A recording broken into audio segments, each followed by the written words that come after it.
And I think we're live. Good evening, everyone. This is Whitey doing a little FAE, Fate Accelerated game tonight, entitled Swashbucklers. I have part of the crew here with me now. If you wouldn't mind introducing yourselves one by one and your characters, perhaps. We'll start with John. This John? Yep. John Lamb. I'm going to be portraying Ichabod McIntosh, Mackerel the cook.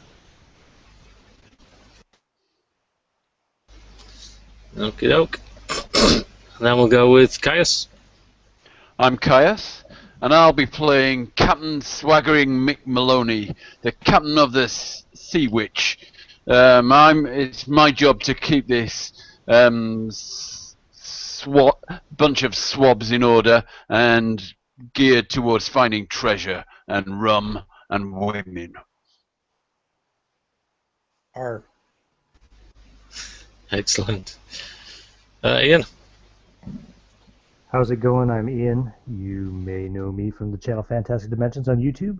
I also run a little tiny Facebook community known as the Tabletop RPG One-Shot Group. You should check it out if you want to play games like this. My character today is Scallywag McPherson. He is the ship's bosun, a bit of a disciplinarian, a little bit rough around the edges. Thank you. Okay, finally Tim. I'm playing Jack McCallahan. Jack, he's a strong-willed carpenter. He's not only good with the timbers, but he's also good with the limbs. He's also not just the carpenter, but he's also the ship's surgeon. If you get in a pitched battle and you get any shrapnel on your leg, be sure to come to Jack. He'll saw it off for you. Fantastic. Well, when I get some shrapnel in my leg, I'll come and see you. Right. So the scene opens on a lovely, bright morning. You're on a ship's boat, all four of you, plus perhaps half a dozen other crewmen who are rowing. You're rowing towards Row faster, you dogs! Yes, sir. Yes, sir. You're rowing towards a lovely, picturesque white beach with a fringe of foliage rimming it.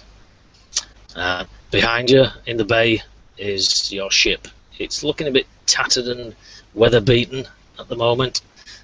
Men are working on it, trying to get it back ship shape. But work harder, you swabs! bellows the captain.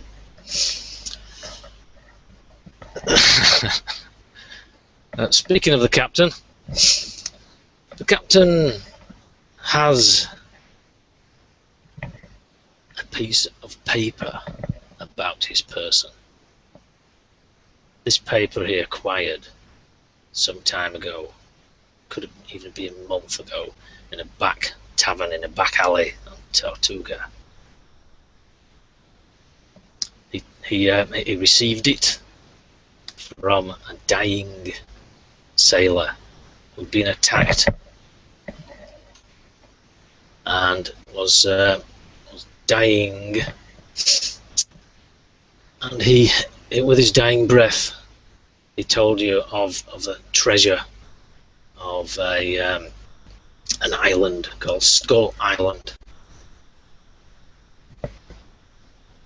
and a fabulous Spanish treasure, gold, candelabra, plates, everything you can think of, gold and silver, trinkets and gems, jewellery, everything you could think of that had been stashed in a huge treasure hoard. Even a crown?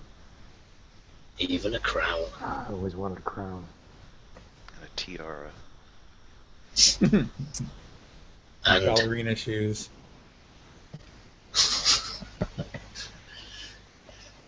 He'd been set upon by some ruffians who you managed to defeat, and these ruffians had been sent by one of your rivals, a French vagabond pirate by the name of Zenadine.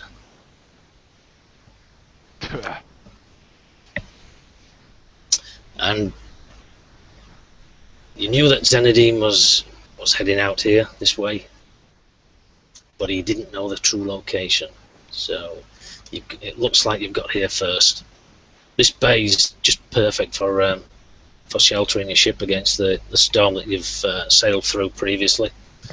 And the rest of the island, it's nice, but the cliff face and the surrounding shoreline, the water out there is treacherous.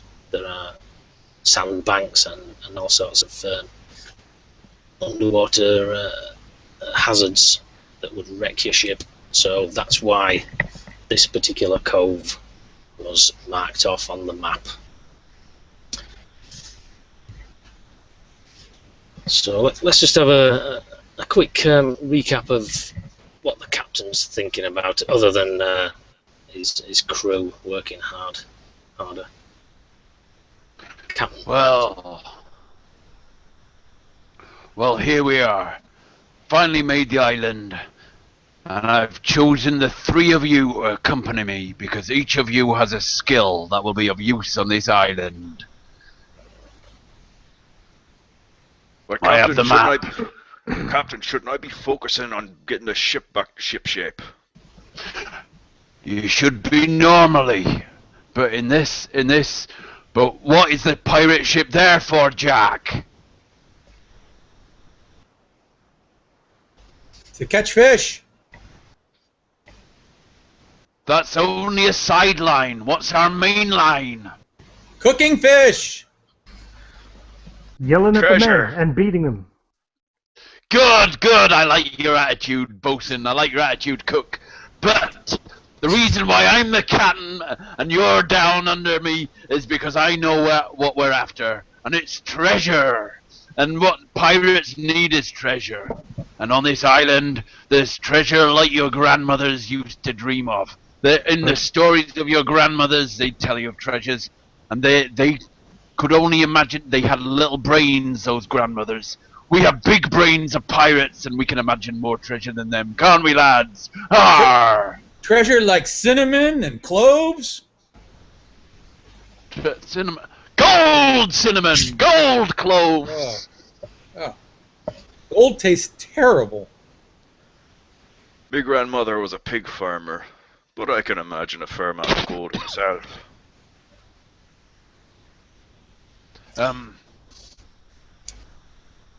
Scallywag. Yeah, You remember old Bill slightly? I slightly remember him, yes, Captain. You remember he heard the story of what happened to the treasure of the Maria Santissima. Can you remember some of the treasure he used to tell about that ship? Tell the other two. Oh, yes, that was the ship with all the whores on it, yes? Very special treasure they had. Lots of jewels, you know them whores, they like jewels. Shiny coins, perfume. Cinnamon? Cloves?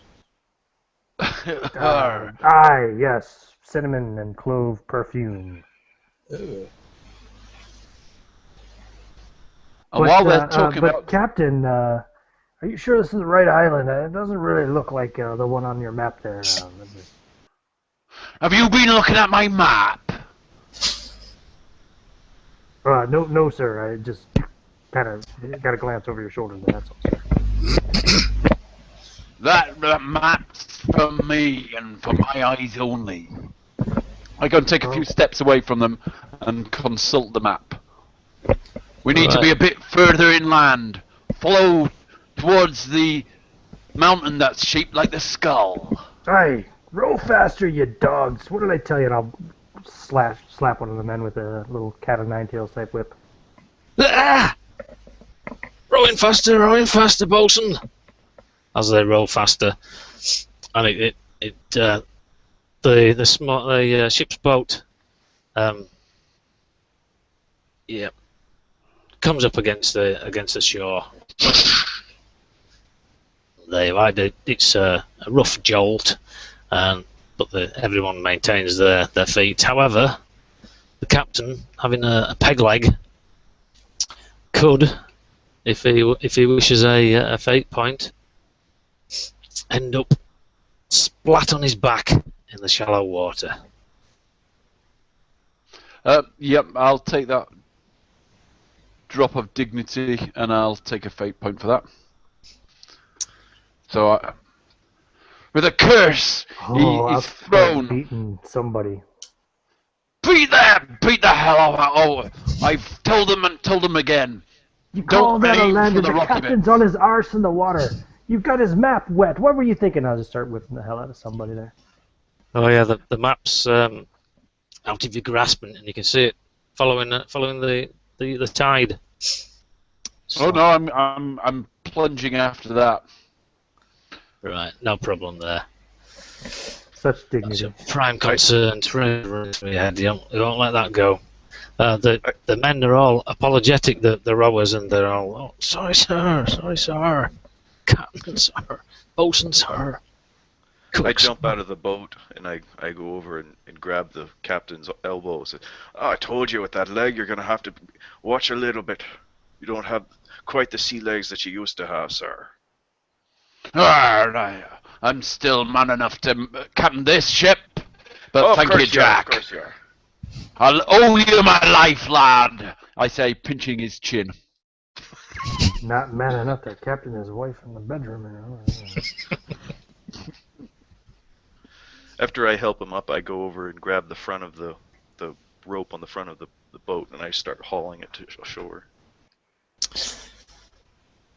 Okay, the rest of the guys hop over the side and assist in hauling it up beyond the tide line.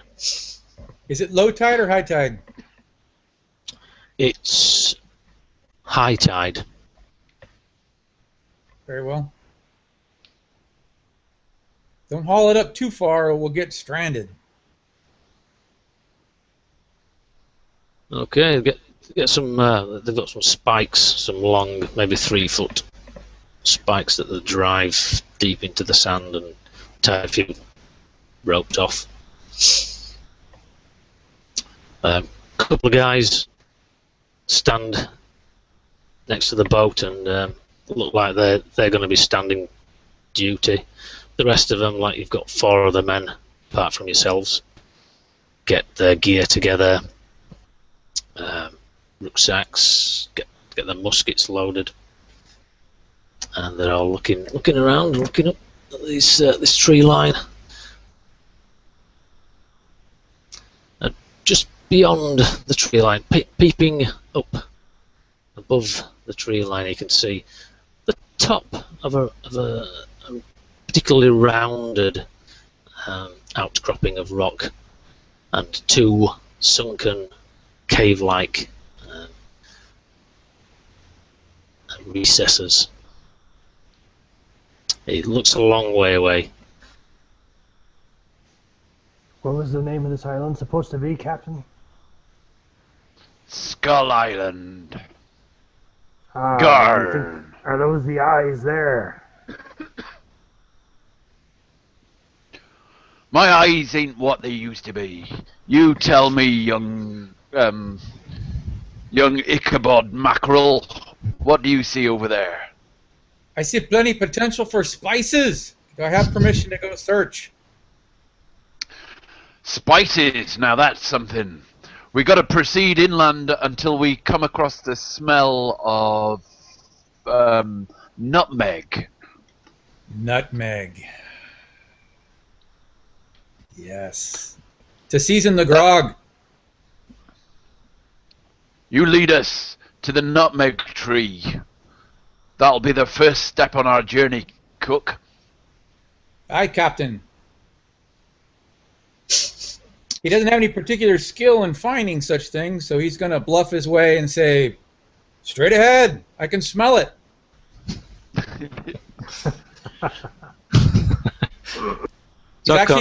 He actually knows what he's looking for, to be truthful, and it's the mace The mace is the outer casing of the nutmeg, so we're looking for a mace tree. Right. I shall let you know if you see a mace tree. But we're also Mention looking growth. for Jamaican peppers, which are small little red peppers, a little fruit, and anything else that I can use to season the food with. Yep. Okay. Well, one of the other guys, Scallywag, one of the other men has this this barrel, small hogshead barrel, with him, slung over a shoulder, and he goes, "I've got the got the grog, sir." Good, good. Let me sample that. Let me make sure that you got the right one. Very good, sir. Fill up a cup, down it in one. Look at him like I'm going to beat him for a second. Yeah. Does he flinch? Yeah, it does. Ah, that's good grog. Give him a slap on the back. Thank you, bosun. He laughs be a- nervously. As a lightning bolt, citrus. We need oranges, lemons, limes. Be on the lookout for that. Don't want the scurvy. What have limes to do with scurvy? It's a curse from the gods. Agreed, Captain. The citrus just makes it go down better.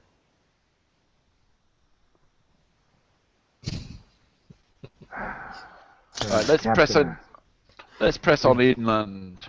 I go and kiss my Star of David, my voodoo doll, my crucifix, and my sickle, and then press on inland.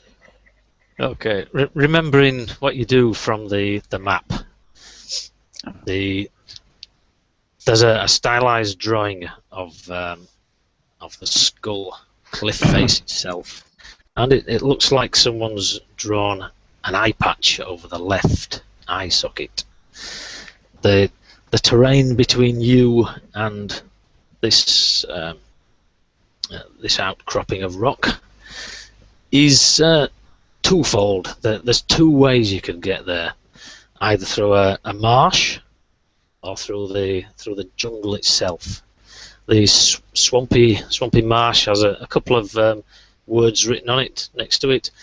One says mosquitoes, and the other says monster. Over the top of the jungle is written beasts and cannibals.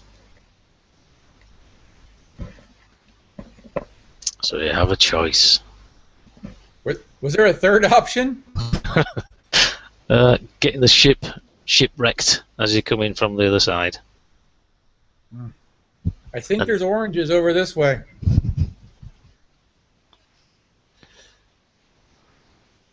We're going through the jungle. I'll take mosquitoes over cannibals. Well, there wouldn't be much in the way of the things you're looking for in the swamp. To the jungle!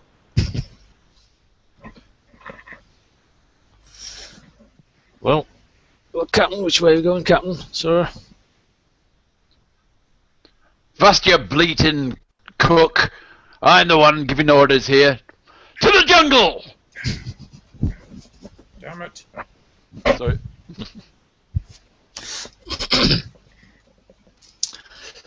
Right, so the rest of the men shoulder their equipment and tromp on after the cook. After the captain, who leaves a footprint in a hole, a footprint in a hole, a footprint in a hole as he walks up the beach. What have we got for living items? We got monkeys, birds, insects, anything going on? As soon as you breach the tree line, you can start hearing twittering birds and monkeys and wildlife moving around in the undergrowth. So it looks like it's teeming with game. Wherever there's monkeys, there's fruit. I'll not be cannon from monkeys. I pull out my pistol and have it ready. Thieving bastards, so blow the first one that comes near me away. I'm going to keep an eye on the monkeys because wherever there's monkeys, there's fruit. So wherever they congregate, we can probably secure some decent fruit. Captain, why did we bring this cook along? Are we on a cooking expedition or a treasure hunting expedition? You gotta eat to find treasure.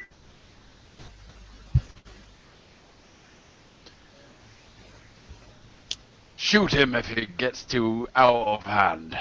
I will.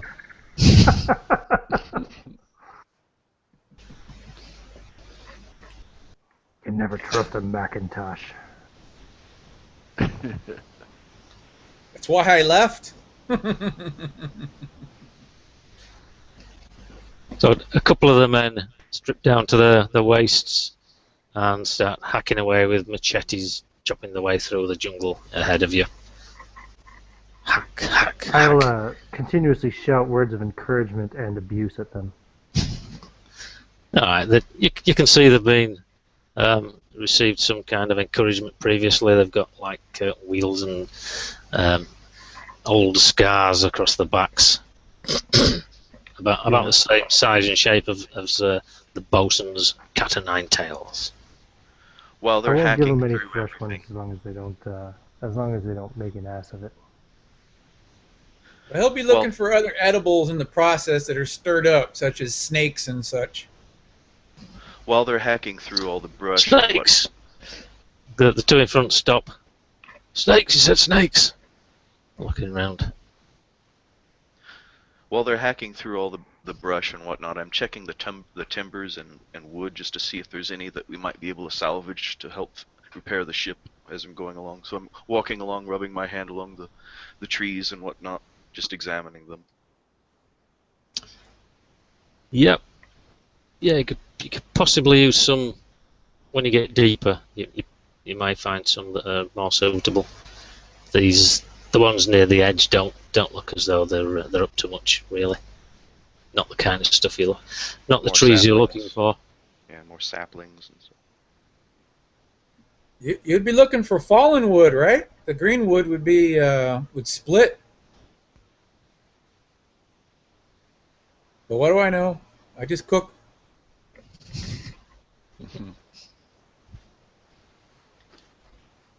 Yeah. So after about maybe an hour of tremendous stifling heat, your sweat's dripping off you, your clothes are clinging, and it's really uncomfortable.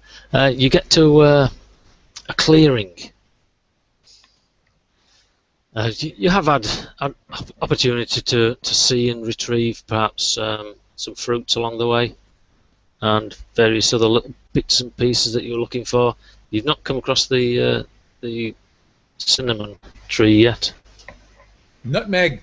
Nutmeg. Are you calling me a nutmeg? Aye. So you get to this clearing, and let's just see. It looks to anyone who's got a caution of 3. Anyone? No, me. Careful of 3. Careful, yeah, careful. I have a careful of 3. Okay. This looks like a perfect place for an ambush, you think, as the trail that you're following goes virtually straight across the middle of this, like a 50-foot clearing. The grass is short. It's like it's been cropped by some kind of animals, kept short. Captain, it appears that this area is managed by goats, and goats be managed by other peoples. So I suspect this might be a target zone. But what do I know? I'm just a cook.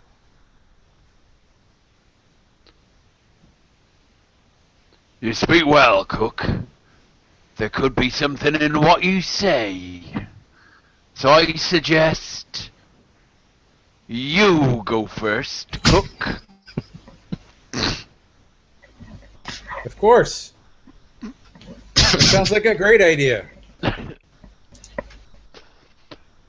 right, well, he'll scan the area, and if he doesn't see anything of note, He's going to haul ass as fast as he can as a straight beat across and leave them all behind him. Assholes to elbows. So, sprinting across the clearing. With the kilt all flying. I've got my guns out ready to cover him if he needs any help. Yep. I'd imagine the other sailors are ready, keeping him covered, just in case something happens. You get nearly across, and of a sudden, this figure steps out of the tree line ahead of you, just on the trail. He's a tall, ebony-skinned man.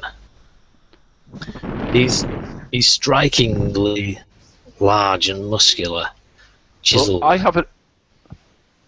I have a one of my aspects is I have an itchy trigger finger, so I'm gonna shoot at him the moment he appears. Okay. Right, so that would be, let's say, quick.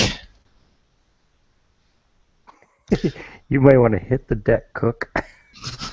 I have my back turned to him. I can't do anything until the gunshot goes off. Yeah, so. Then he hits the deck. Have you done a roll, Caius? You don't need to be. No, I'm just.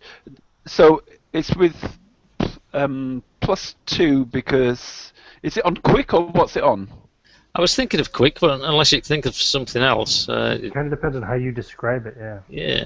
It seemed like an itchy trigger finger. Quick would make the most sense with an itchy trigger finger, yes? Yep. So, do I get a +2 on top of my quick for my aspect? If you wish to spend a fate point. Correct. Yes, I will then.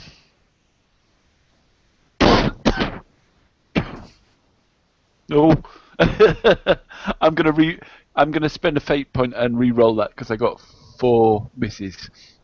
Cool. Oh, negative. Wow.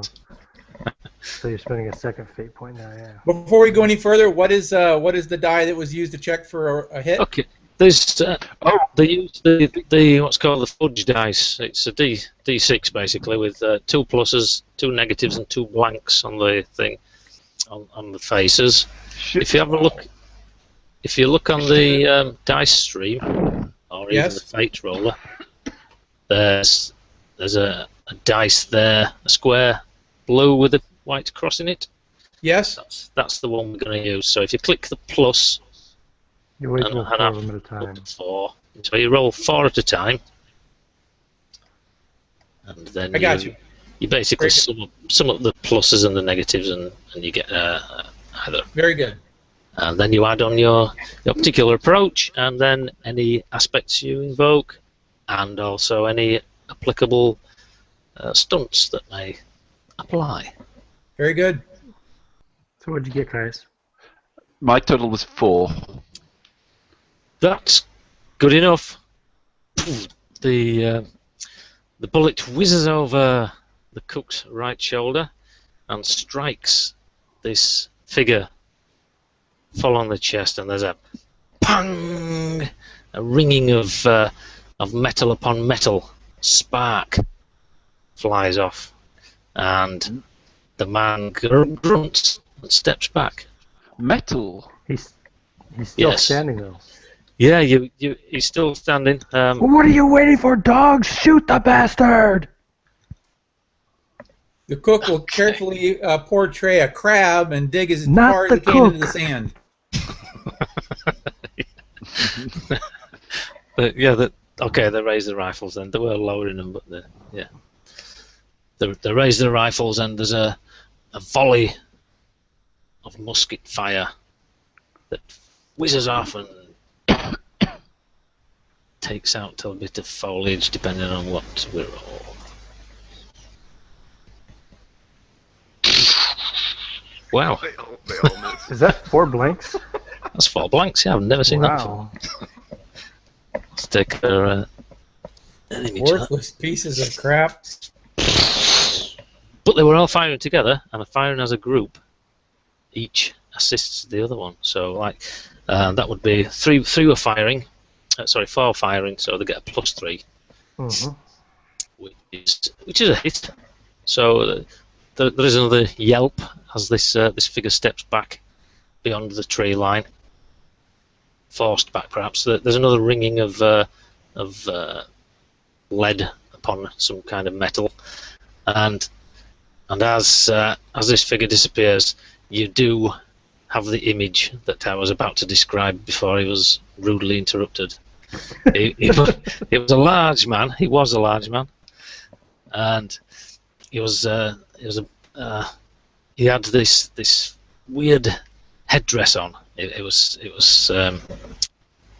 light glinted off it. Actually, it was festooned in furs and various nicely ornately coloured, beautifully fluorescent bird feathers.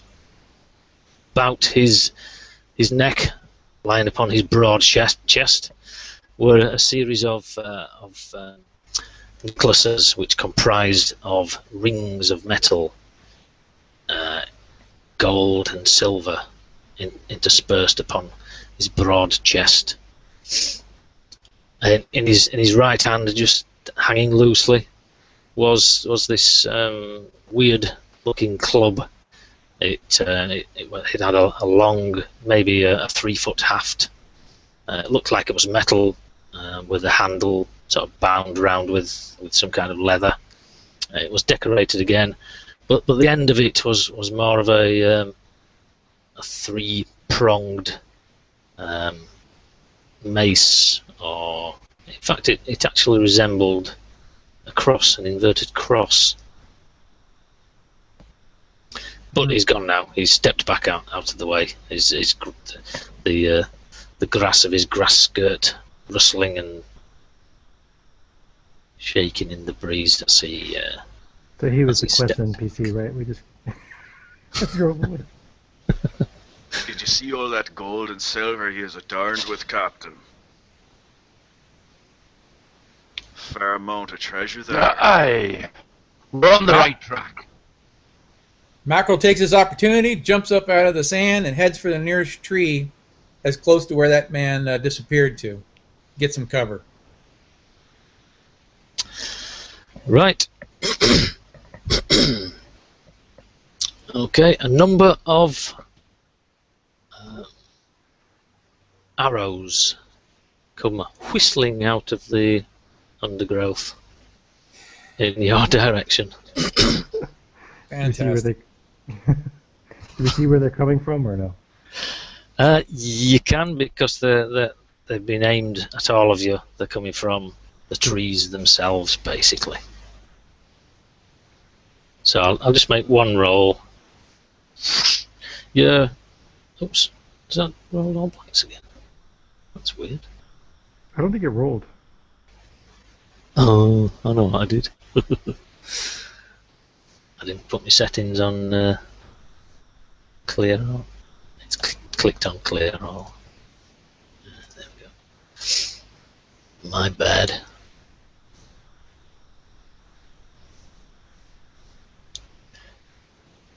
Seeing as you were expecting some kind of repercussion, I'll allow you to dodge if sort of make some kind of defence if there are sufficient risks to your life, of which there Is that are. for me? That's basically for everyone. Everyone needs to beat a 4. Otherwise, Okay. they're in a bit of trouble. So there's basically I'm 4 points higher. Actually 2, because it's the standard difficulty is 2. Are we adding an approach to it, or? So yeah, using whichever approach you think. If you were trying to flashily get out of the way, or quickly get out of the way, or if you were using your caution and you'd already stepped behind the nearest tree, or the captain or someone else. Okay, I carefully step behind one of the gunmen that we have. Use him as my shield. That would be sneaky. Yeah. Yeah, that sounds more sneaky. Oh, You it's can't more like run. sneak. Okay. If I draw a sword and shout charge and go running at the arrows, commanding the men to charge with me, will you let me use a forceful? Yes, Okay. I will. And I will. Well, altogether that gave me a 0. In that case, then I will also add my tough stunt for forcefully pushing through a task. Okay. I rolled 2 on the dice, so that gives me a total of 7. Ooh. Nice. So that means you gain a boost, which means, yep, I'm going to call this boost unexpected charge. very good. Or foolish charge if you prefer, but whatever. You gotten to me yet? Go on. Go on, yeah, go on. He had been making the run for the trees to get some cover already, and being a cautious, careful little bastard, he's gonna duck and roll to try to hit the tree, and if not, he's gonna fake an injury and act like he got hit with the arrow anyway and try to make it fall towards the tree. So do we burn a fate point or no? You don't, unless you're, yeah, if you invoke. Yeah, only if you're invoking an aspect or something. Yeah, so And- basically you're just making an approach roll. A pro tip about invoking aspects is you don't have to declare you're invoking them until after you roll the dice. So like usually you'll roll the dice and say, oh man, I'm like 1 point short of a success. Then you'll say, okay, I'm going to spend a fate point here and invoke an aspect. You'd say, Gotcha. That's appropriate. No, just so you He know. don't really have one. Most of his aspects are Machiavellian type things, so he doesn't really have anything for combat related. So he's just gonna have to gut it out since he got pushed into this situation. Thanks. All right, so roll 4 dice. I got a blank, a minus, a plus, and a blank. So that's an That's even blank result of then. 0. 0. Yay! Well, what was the aspect you used? Or not the aspect, the approach, I mean? Careful, Careful, yeah, so you get to add with a 3. So that brings you up to a net plus 3. but I needed a 4, right? No, Right. I said it's a 3. Sorry, a 2 I said, actually, All right. in this instance. So if he doesn't get hit by an arrow, he's still going to be playing it out as if he was hit by an arrow and come to a slumping, partially covered, make his way into behind a tree. Yeah, arrows thud into the ground around you, so you could conceivably Grab one? just, grab one. Put the crook of your arm around one and lie down, moaning and groaning. Nope, completely quiet as if I'm already dead. I don't need to be followed up on and stabbed. Good thinking. Yeah, and the captain. My defense was I yell at them, at my crew members to move on, you swabs, attack them, attack, follow the bosun, and then I'm just behind you, and then I'll follow behind in amongst the mob, moving slightly slower than them and trying to use them as cover. But I only got a fair success on my defense, so I've got a +2. So something might have hit me. Yellow streak of cowardice.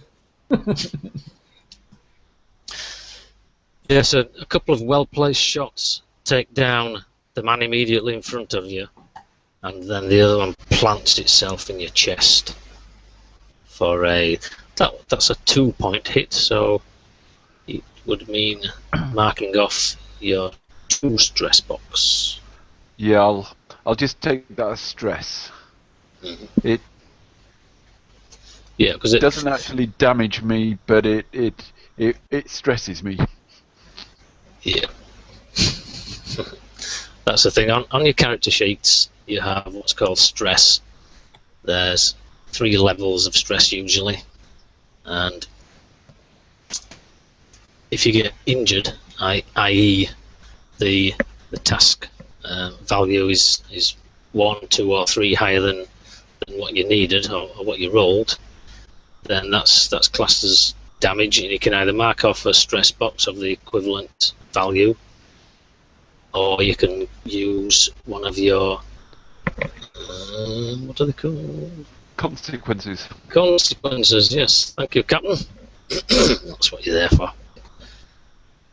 And a consequence is a 2, a 4, or a 6 consequence box. That's like taking a 2, a 4, or a 6 actual physical damage hit.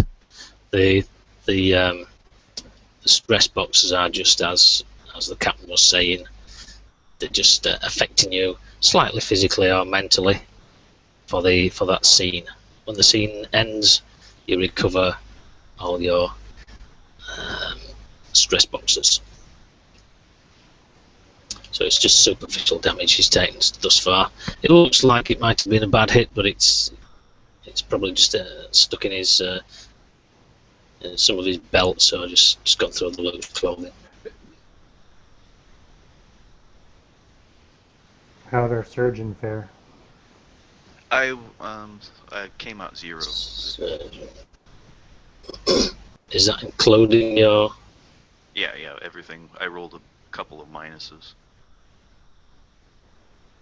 So if you have an aspect that you can invoke, you can either like roll again, which would probably be a good idea if you got a couple of minuses, or you can invoke aspects again, like we said, to add 2 to your total. But I'm not sure that I have an aspect that makes sense. that's fair. Just so you know, for the mechanics. What I can do is I'll just take the stress box and take a mild consequence. Otherwise, I'll be all full of stress. It was 3 points, right? It was just the 2 again. Oh, it's 2. Okay. Okay, then I'll just take the 2 stress then. The 2 consequence or the 2 stress? But Well, the better 2 off going stress, for the yeah. stress than start with.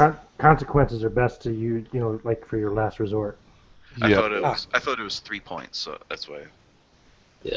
But the other thing about consequences are, if they're lasting, they act as aspects, and enemies can compel them at a later stage in the game. Or even invoke them. Right? Can't they? Yeah.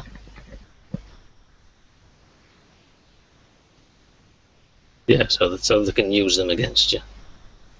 Okay, so I'll just take the 2 stress boxes then. Okay. Alright, so we'll go.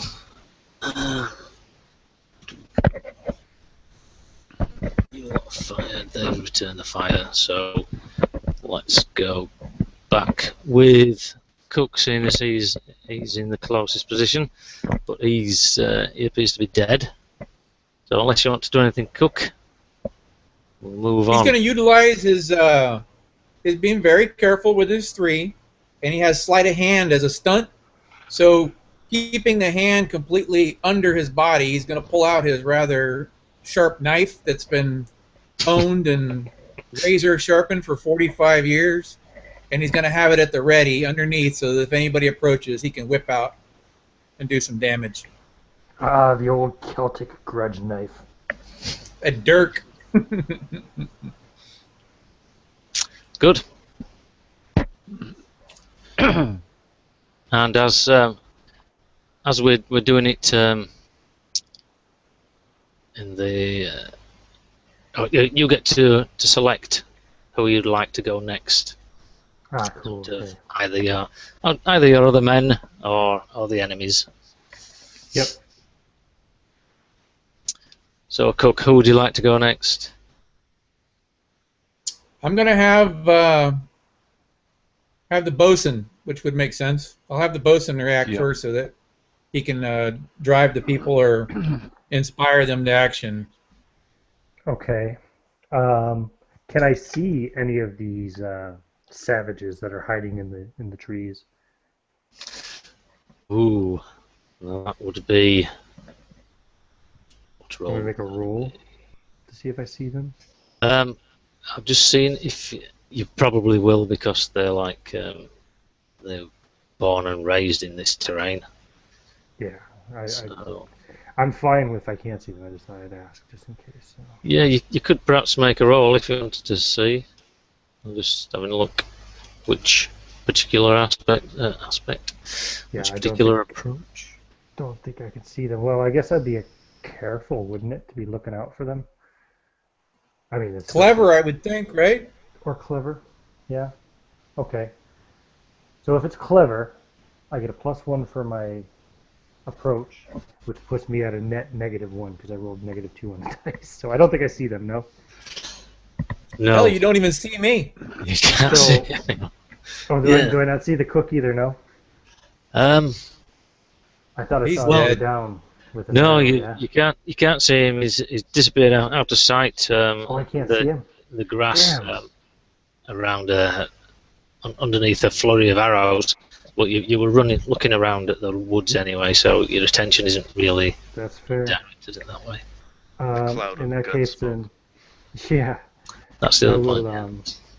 I will encourage the men to find the bastards and flush them out, and I will try and take cover behind a tree and check my pistol to see if it's primed and ready to fire. Yes, it appears to be. No point in firing at the moment since I can't see anybody, so I'll just try to kind of take cover behind a tree. Yep, and the men go in a group towards the tree line. Cautiously. Fan out, men! Fan out! Worried. I said flush them out. Oh, crap. Okay, let's let me just make. I will pick for the savages then to go next because I don't want them to go last. Right.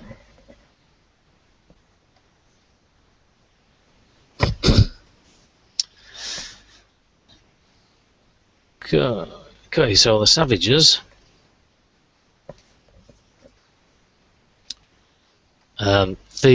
The tall man reappears at the tree line, and he's got a hand raised, and he shouts a word or a series of words.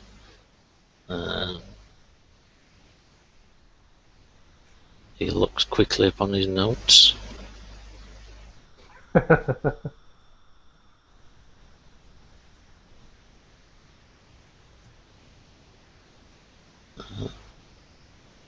Right, how's that pronounced then? Just all time, he shouts. Just all time.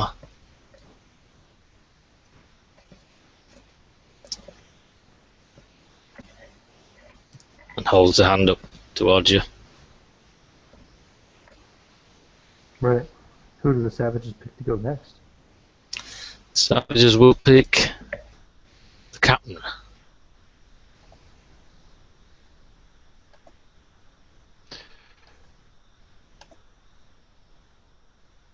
So the captain, the arrow still sticking in his chest, heaves his way up to this savage with his hands sticking out. He pulls the arrow. He pulls the arrow out and snaps it over his leg and throws it down in the tree and grabs a bottle of rum from his belt, bites off the lid, bites off the cork, and takes a gulp and swears savagely at the savage. And he's using his fearsome look. He's got bones tied into his beard. He's got all sorts of voodoo dolls around his chest, along with other religious symbols. And he's looking He's hoping that his fearsome reputation and fearsome looks, and gold teeth and skulls and everything that is tattooed on his face intimidate the guy into backing down. Right. This man blinks at you with his with wide eyes. Oh.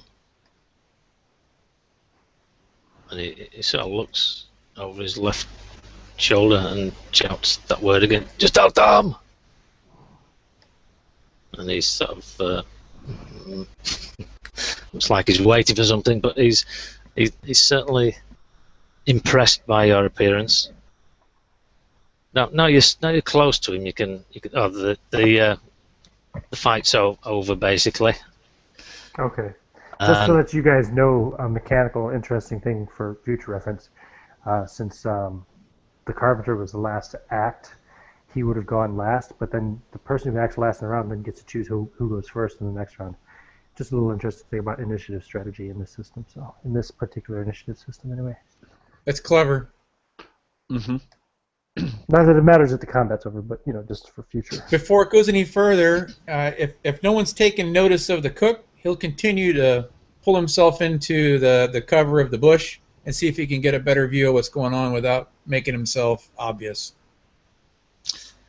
Yeah, everyone seems to be looking at the captain and this savage. Captain, you can't be serious about parlaying with these bastards. They killed the cook!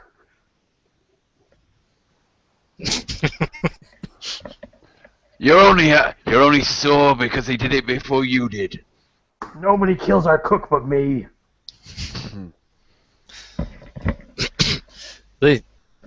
Now you're so close to him, you can see that the discs around his neck and festooning his chest are doubloons, coins. A little hole's been punctured in them, and they've been thread onto a leather thong or two, and they're hanging around his neck. The headdress he's wearing is a Spanish conquistador design, and he's had various adornments fixed on it. And the club that he's carrying looks like the top half of an altar cross that you might see, upside down, held like a club, with the base cut off. Looks like these savages have already had dinner. They be eating some conquistadors. Looks like maybe they've already got our treasure too. All that gold and silver he's got hanging around his neck. Be easy to take it off where he cleaved his head off.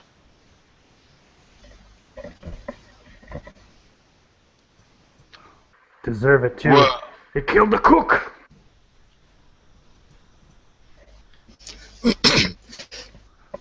well, my pretty black boy, tell me where your treasure is, and tell me what you've got to offer before my men kill you. I say in a nice, smiley kind of way, not expecting him to understand a word.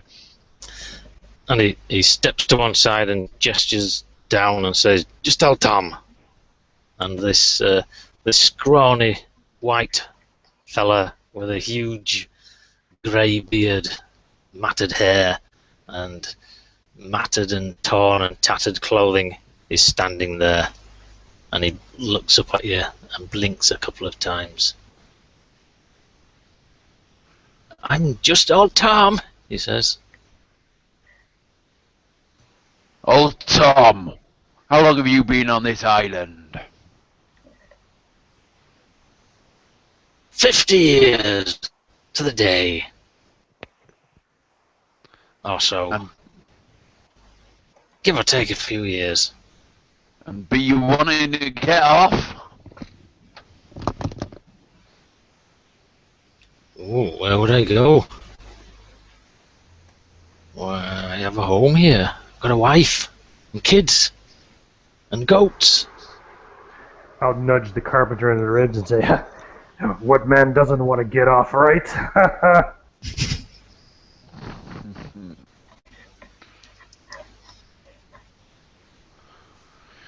And I'll start looking around to see if I can find the cook's body. Sorry to interrupt. No, no, good for you. No, the cook's body is not where it fell. Well, I gotta find it because he's probably got some money on him, and I plan on turning out his pockets.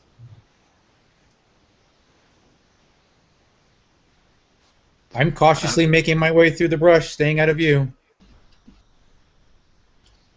Okay, you're walking along, and you do encounter a number of smaller savages, not exactly dressed in the finery of the big chief, shall we say, but they have like earrings with coins dangling off them, and they're just standing there. The bows are held down. They're not looking aggressive. They're just looking inquisitively at you as you walk past. Maybe we can trade the cook's body for some of that gold. Just to be clear, who saw the smaller members? You did, Cookie. I'm down low. I'm low crawling. I wouldn't have been walking around. I'm hiding. Okay, you see the feet then, basically, and looking up. That's what you see. Yeah, I'm just staying out of view.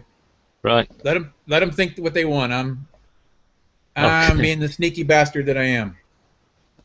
Right. Fair enough. Yep. Sneak on.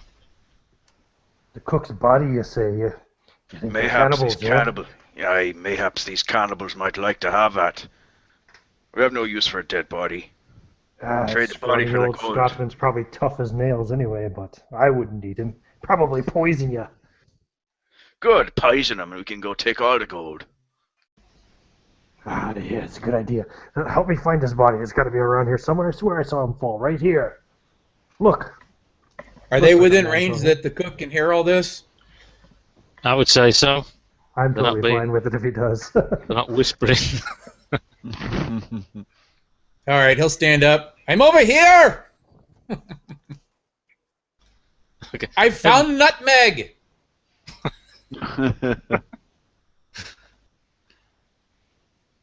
Yeah. If you want to spend a fate point, you can find a found nutmeg. I'll do it. I have marked it off. How many fate points do we have, by the way? Start with 3. Each, yeah. Okay. To start. Hmm. I say, oh, Macintosh, you're still alive, you old bastard. I'm not that old. You're not that young either. You're older than the Hi, last Captain. cook What that do I you- know? I'm just a cook. Captain, good news. I didn't kill the cook. Blasted no, we ain't got no bargain in peace. Old Tom points up at the chief and says, "This is Makalaka. He's the local chief. He was a bit put off by the fact that you shot him, but he's prepared to parley." Well, tell Makalaka we want to go up to the skull. And we want to get back down as well. And we're willing to give him these glass baubles, I say, pulling out some glass baubles, because this is the stereotype. Tell him we have magical powers. We raised the cook from the dead. And found nutmeg.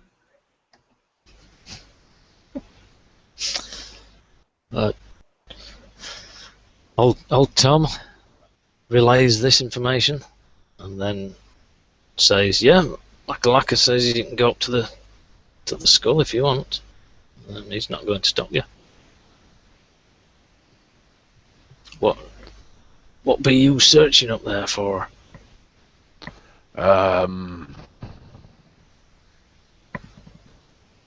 Wouldn't be Spanish gold by any chance, would it?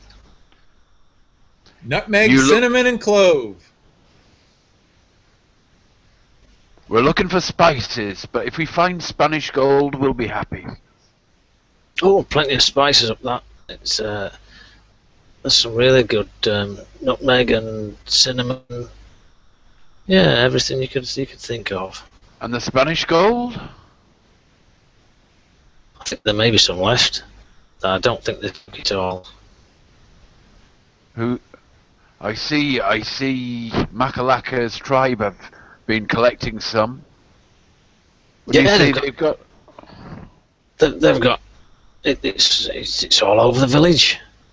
They use it to decorate just about everything: the huts, the bodies, the weaponry, the boats. And you're part of this tribe now, you tell me. Yeah, he says, puffs his chest. Just Yeah, all Tam, they call me.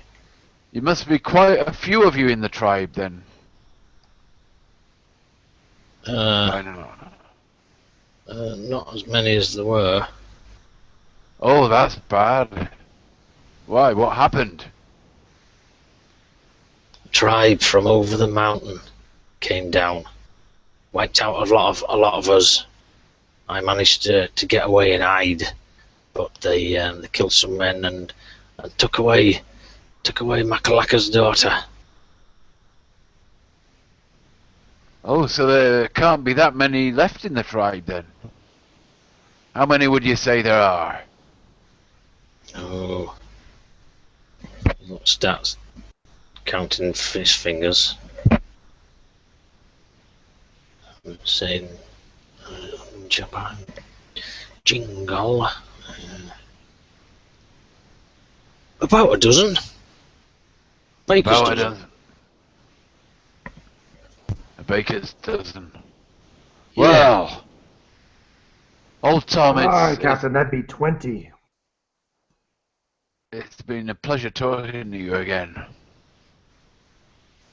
But we'll have to press on for our spices. You understand? The ship needs a bit of food. Okay, I'll have a word with Makalaka, and perhaps he can loan you some men and help you out, and then perhaps you can help him out and go and rescue his daughter and kill this other chief from over the mountain. And in exchange for him showing you where the good herbs and spices are. Do you have goats on the island? Or pigs? I've got 4 goats, he says. Are they eating goats? 6 men from the village would be good. We'll take 6 men and we'll carry on up towards the Skull Mountain with them. And they can help us gather some stuff. There's only 5 men. Send 5 with us then.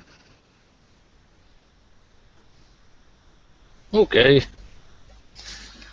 So old Tam has a quick chatter with Makalaka, and they seem to come to some agreement. And old Tom says, 4. 4. All right then. 4 it be. So we'll take the 4, and we'll carry on up towards the Skull Island with these 4 leading us. Okay. And we're reloading our guns. He assigns 4 of the men that were previously in the woods, and the rest of them go back to the village. Right. More jungle, more sweat, and more thirst. But eventually get through it after another hour's hacking and following Did old Tom come with us? Not unless you wanted him to. I personally would have put up a fight to have him go with us to help us recognize the spices and such. But what do I know? And he can translate. He can translate for us as well. I'm just a cook. Help chat to the. Help us chat to the 4 tribesmen Natives. who are helping us. Yep.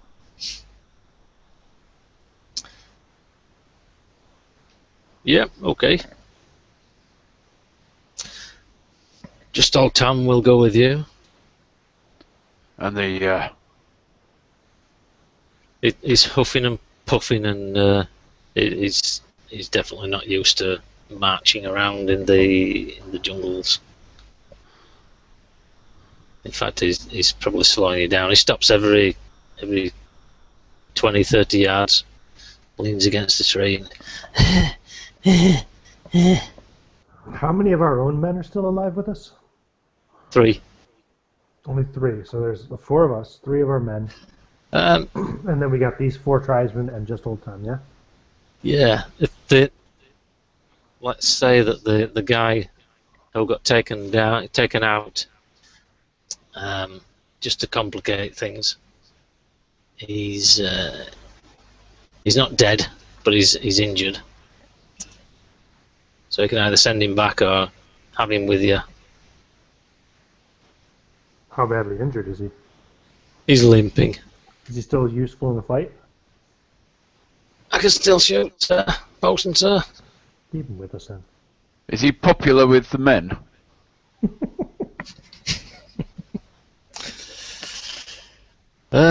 Don't know, because he basically saved your life just then. We've got a shortage of men. I don't think we can be too picky at the moment. All right, bring him along. Yeah, he's just as popular as anybody else. Here's what I'd be thinking, Captain. And I'll try to get the captain to a place where we can talk kind of privately. Yeah, are you thinking the same as me, Bosun? Yeah, why don't we just kill these 4 men? That's half the tribe accounted for. And then we get this old Tom fella to help us out. He'll have to, right, if he wants his family to survive. We go back and we finish off the rest of the tribe, and we take all their gold, fuck the others and this man's daughter, and we just leave with the treasure. Is the cook within hearing of this? Ooh, I don't know. I was gonna call up you 2 in a minute, but the bosun started the conversation, so I'll call over the cook and the carpenter. Aye, Captain. Aye. We've got to take these guys by surprise.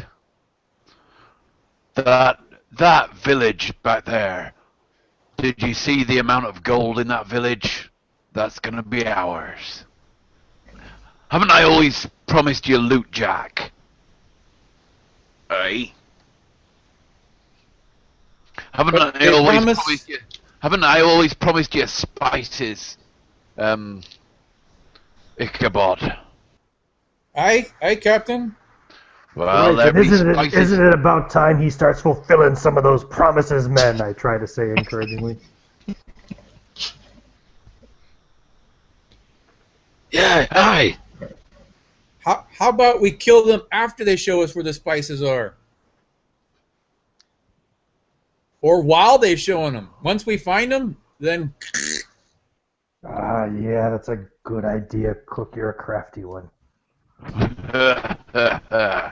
I like your style, Cook. I say, pinching his chin. Yeah. That's my captainly thing. All right then, let's move on.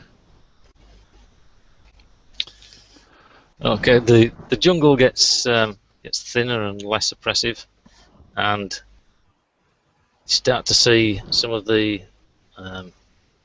plants that you've been looking for, and the natives point them out and say, "Look, there's some down here. These are not the best. There are better ones further on towards the mountain."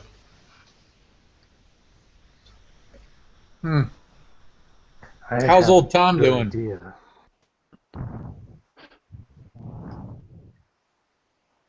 Go ahead first, sorry. How's old Tom? Is he holding up? Yeah, he's sitting down with his back against a tree, and his knees are pulled up to his chin, and he's. Bosun, how about I stay with old Tom, let him catch his breath, and we'll catch up with you. Wink. Sounds good to me. Old Tom, you and I we'll go find the spices on our own and let them go on about their business. Nothing but danger with them anyway.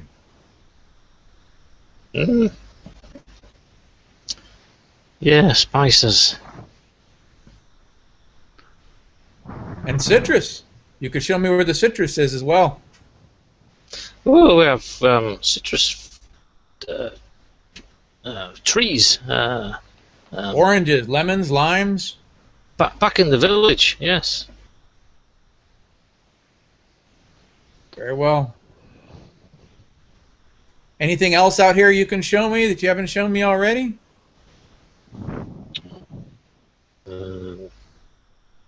Fruit, vegetables, yams, anything?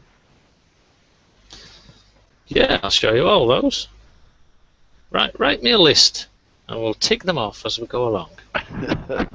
I'll just have a mental list, and you show me what's close by.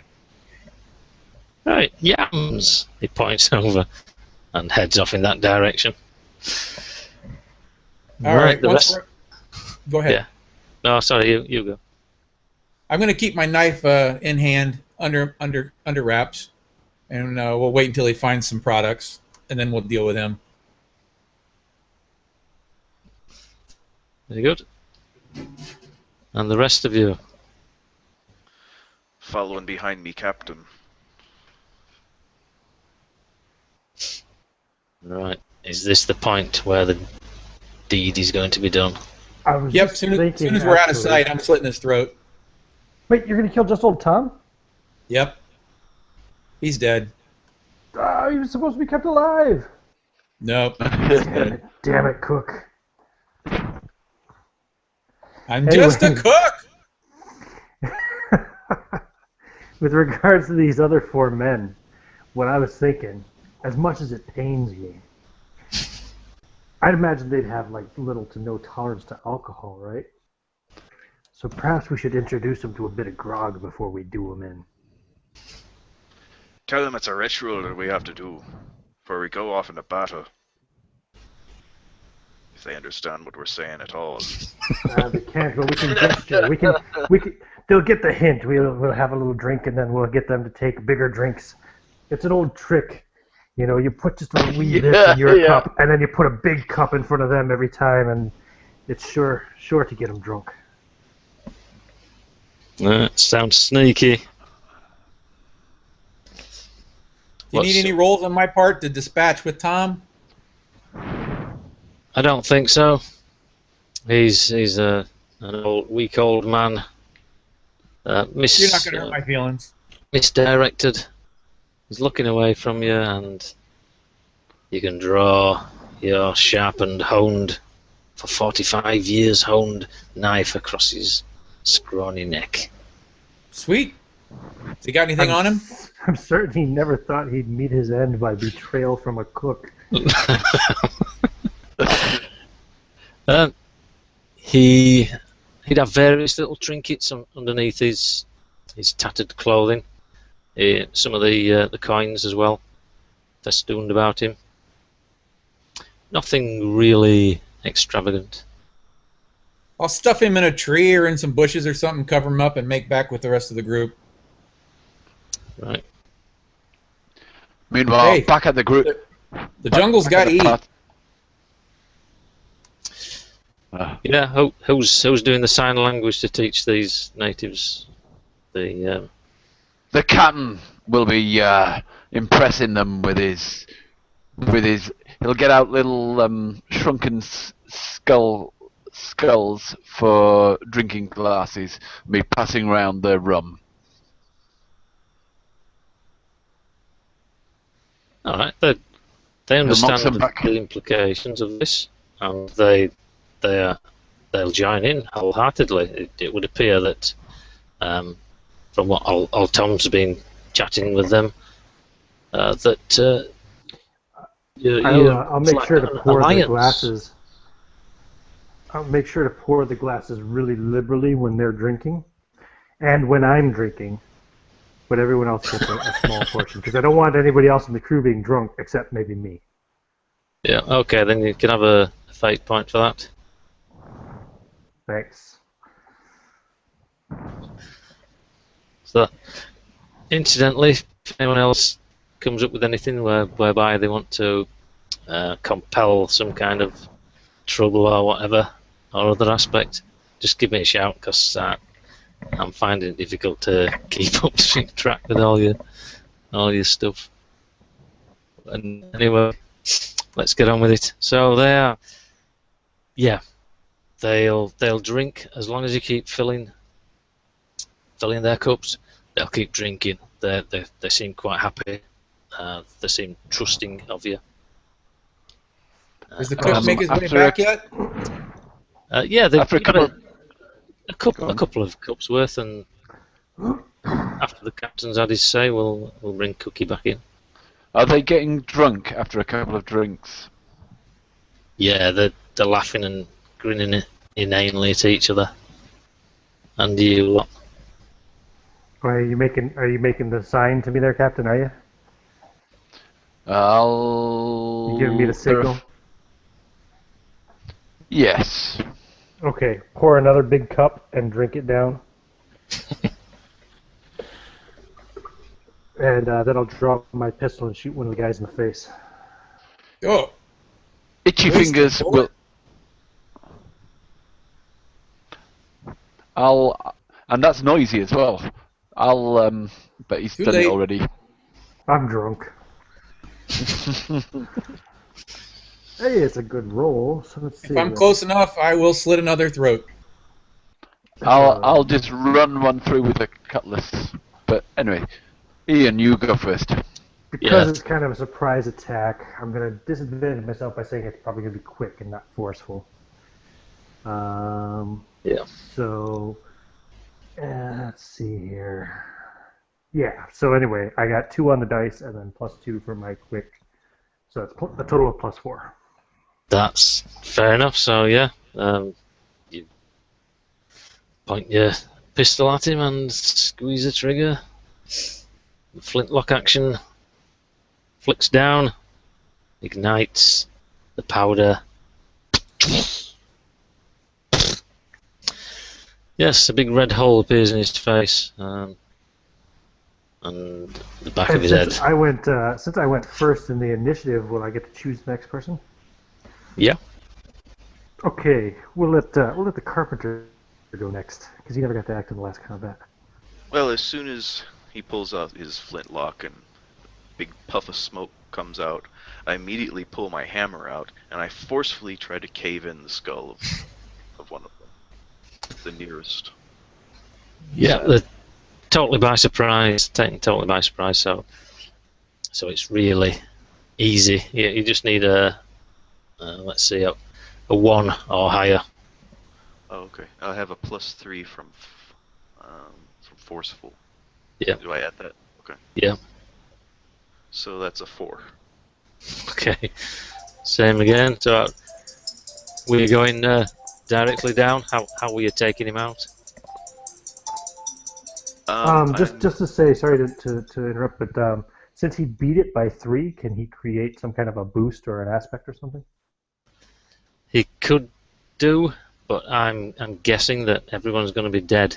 These are just Okay, mooks, no, fair enough, no worries. and any kind of hit will kill them. But yeah, you're right. That's what happened before. If you get 3 or more higher than your target, you can elect that's called succeeding with style, and that allows you to reduce your damage by 1 and take in a boost for a future future action, which could potentially give you another +2 on your next action. I'll just kill him. But you just caved his skull in like you said. So that leaves 1. Or was it 2? Yeah, there were 2 left. Who would you like to? I will choose the captain to go next. So, the captain, at the moment that the bosun drew his gun, the one who the captain was with was downing a drink, and the captain just shoves the palm of his hand against the bottom of the cup of the skull cup that he has, and forces it into his mouth, down into his mouth, and grabs his dagger from his belt and stabs it through the guy's eye.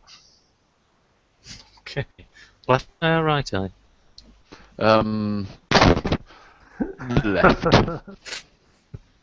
Very appropriate, yes, I like that. Yeah. So make your attack. Again, you need a 1 or more. Does that qualify as a flashy attack or not?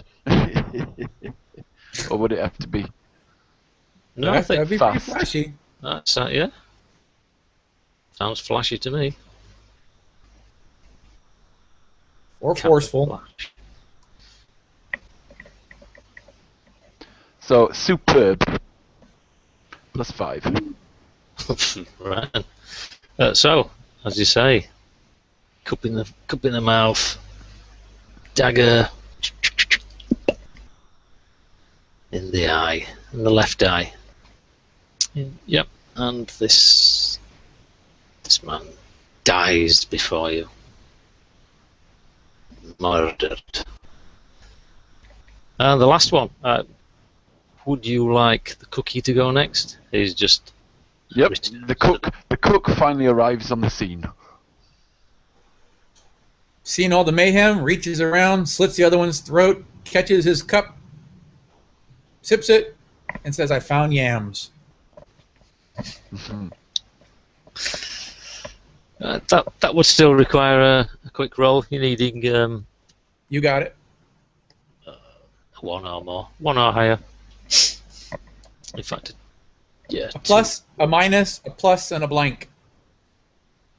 So you got +1, and your quick is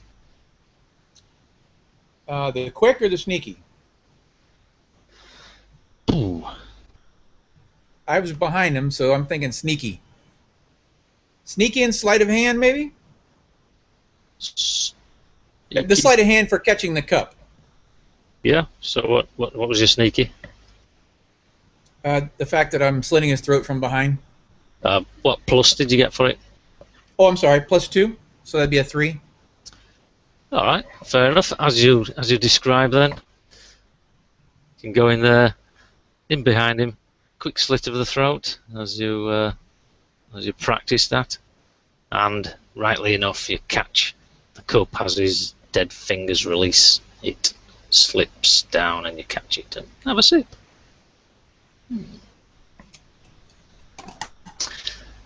So the cook's found yams, and you have 4 dead natives.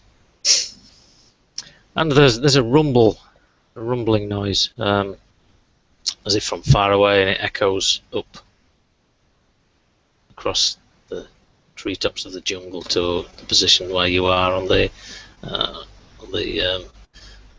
lesser slopes of a cliff.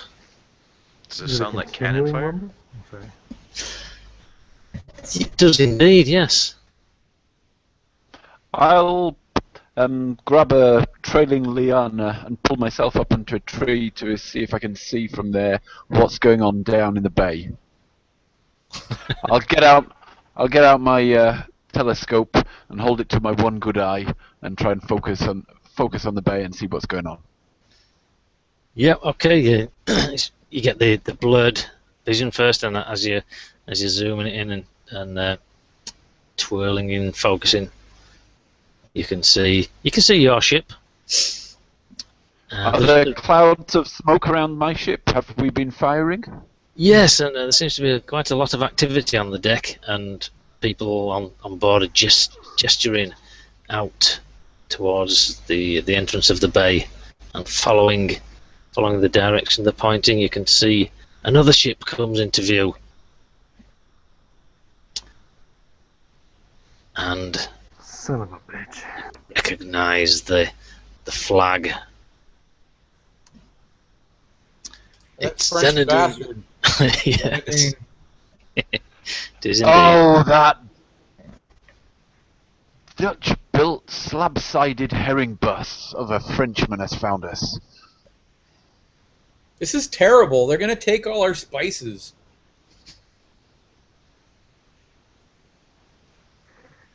It looks like the captain's let us down again, boys. That's mutinous speech if ever I didn't hear anything. The way I see it, no ship means no captain.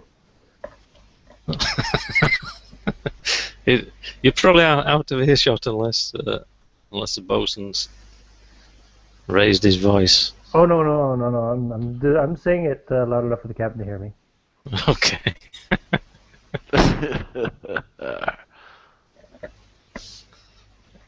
I'm challenging his authority a little bit here. Are you challenging the captain? Bosun?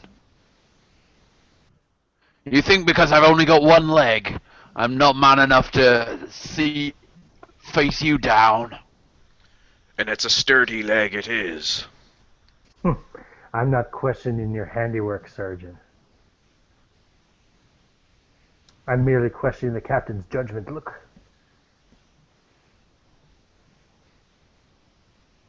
Where I've led us. If you want to go back to this ship, you can go. But where I've brought us...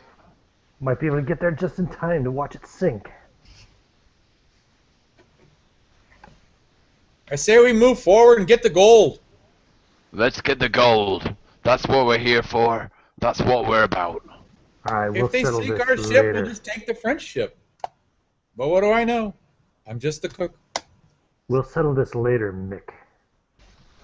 Anytime, Mick. I say, swinging down.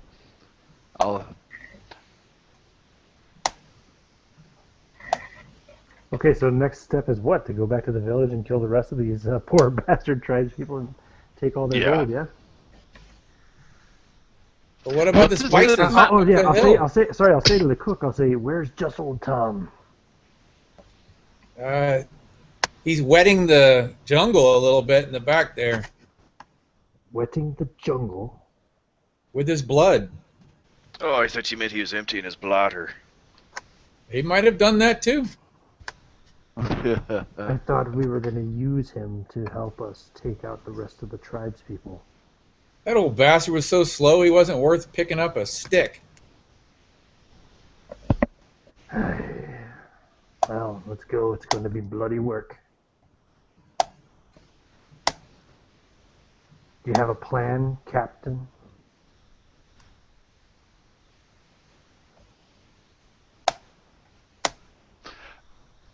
I'm just consulting the treasure map. Where does it say that the treasure is? It's under the eye patch. Under the eye patch. The left on the mountain eye socket. And you can see it a lot clearer now from where you are. There's an outcropping of the mountainside that's shaped similar to a skull, and it has like the opening for the mouth and the nose, and two eye sockets.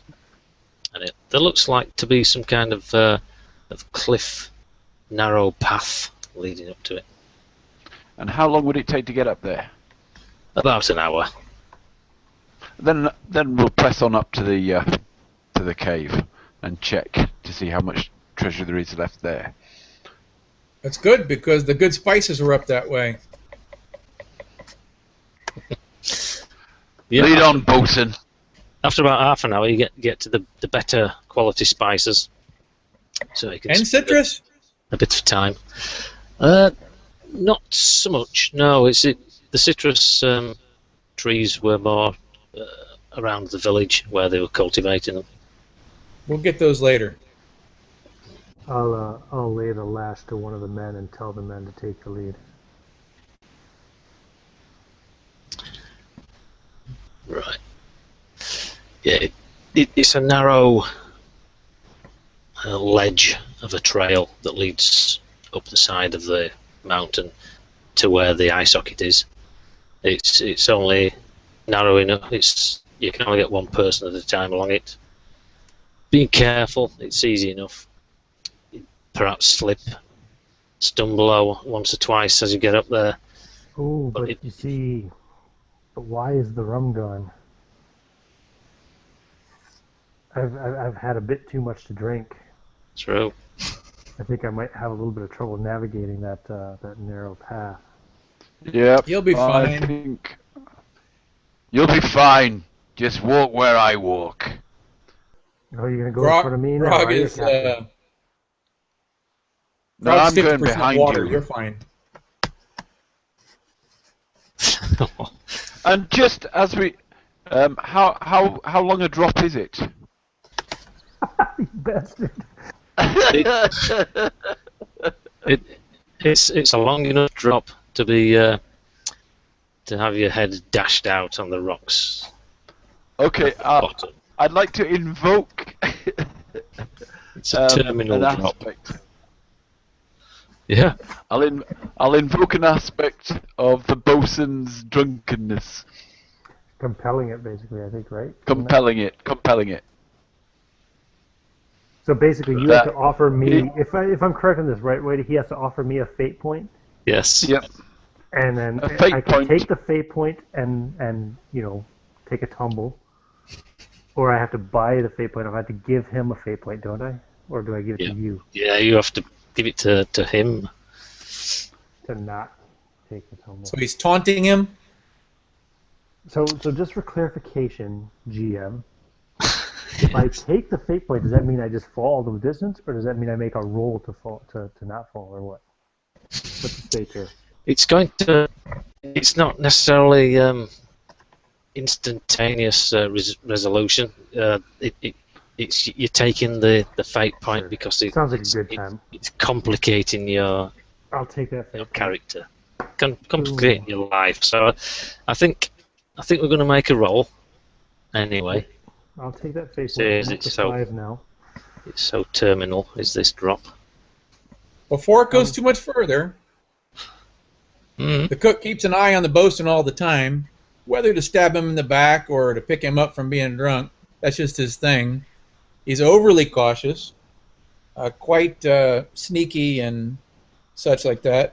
So he's going to be watching all this. So if it comes down to a reaction, his gut check is going to be to reach out and try to grab him. Carry on with your roll. Right. Thanks for the fate Okay, point, so I'm Captain. gonna. Oh yeah, you're welcome, bosun. Good luck on your roll. Yeah, right. Here we go. Okay. I don't know what your roll is. I know. Careful. I'm trying to look first to see. Yeah, I got fuck all of my aspects are gonna really help me out, do I? So yeah, what's the roll there? Is it careful?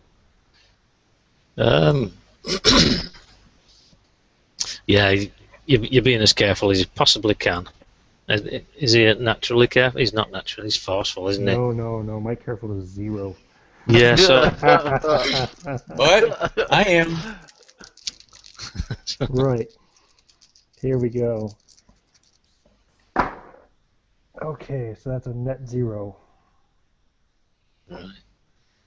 Total of 0. So you're doing like really exaggerated, careful movements. I will spend a fate point and invoke old school disciplinarian to reroll. Try to just discipline myself to stop swaying, push my back against this cliff, and take a deep breath. Hey, that's better. That's a +2. I don't know if it's enough saving, but I got +2. Yeah. That's all right. At about the moment, the guy that you sent in front was the guy with the rum. He just realised, and he snags the the string that's tied around his neck, it snags against a rather sharp rock, and it twing. It cuts through the string, and the barrel falls slowly, Oh, bounces off the ledge. I've already invoked a fate point. I'm not going to do it again. Topples over the side. I'd so like your character to make a dive for that and try and save it, but I'm not going to invoke a. I'm not going to compel it. It's falling down and down and down. Would you like another fate point? Oh, so you're telling me, yeah? Mm.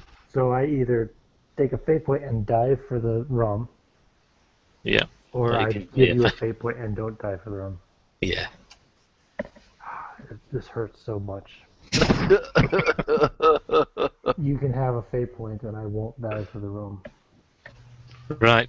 So just easy come, easy go. I'm down to 3 again. You're back flat against the rock. You see this horrible occurrence. And then make a really awful whimpering kind of sound. Oh! And the man in front of you goes, oh, and looks at you. I reach over and grab him and throw him off the side.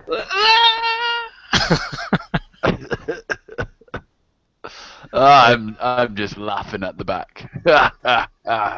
He's going to try and get out of the way of that, I think, so you need That's fair force. enough. Okay. Oh, Okay. Oops.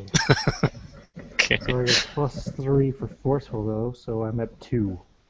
Oh, you've grabbed him by the scruff of the neck, and he looks pleadingly into your eyes for a split second as he falls off into space. Don't get it, you bastard! He didn't have any of the spices on him, did he? Yeah, everyone's carrying spices, yeah. Yeah, he had the spiced rum. What a waste. So the bosun finds himself at the head of the convoy. I figured it's only fair that, given all the turmoil, there should be some kind of a negative impact. So now we're down another man Hmm.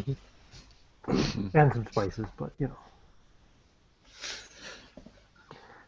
So you finally reach your destination. This cave entrance resembles an eye socket.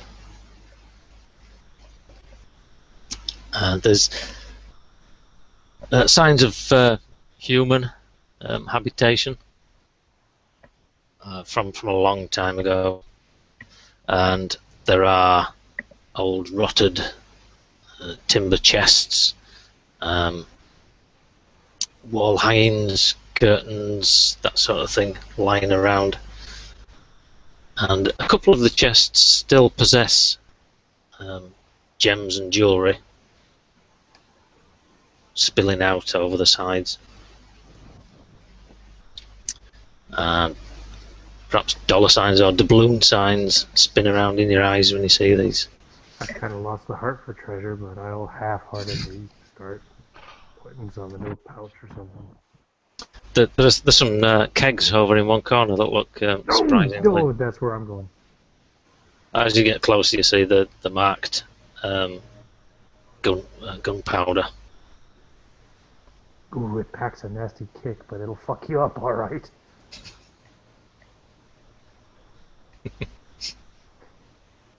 Yeah. So there's approximately 4 or 5 small, perhaps 16 inches by maybe 10 or 12, and about 10 or 12 deep, little chests overflowing with gems and jewellery. The small stuff, which is easier to transport and probably worth a little bit more than all the coins that the natives appear to prefer. I'll start loading up on gems, carrying as many gems as I can possibly carry. Yeah, stuff in your pockets. Yeah, I'll start stuffing my pockets. I'm checking out these kegs and thinking, if you pop a little hole in there and you stick a, we don't have any more rum, let's say a rum-soaked rag up there maybe or something, and trying to think of ways to make some kind of explosive out of these things. Yeah, could do it. There's rags. Yeah, from the wall hanging and carpets and various things that you can see around. You could tear off a strip and use that. You wouldn't have anything to soak it in, but it'd still burn. They look very flammable.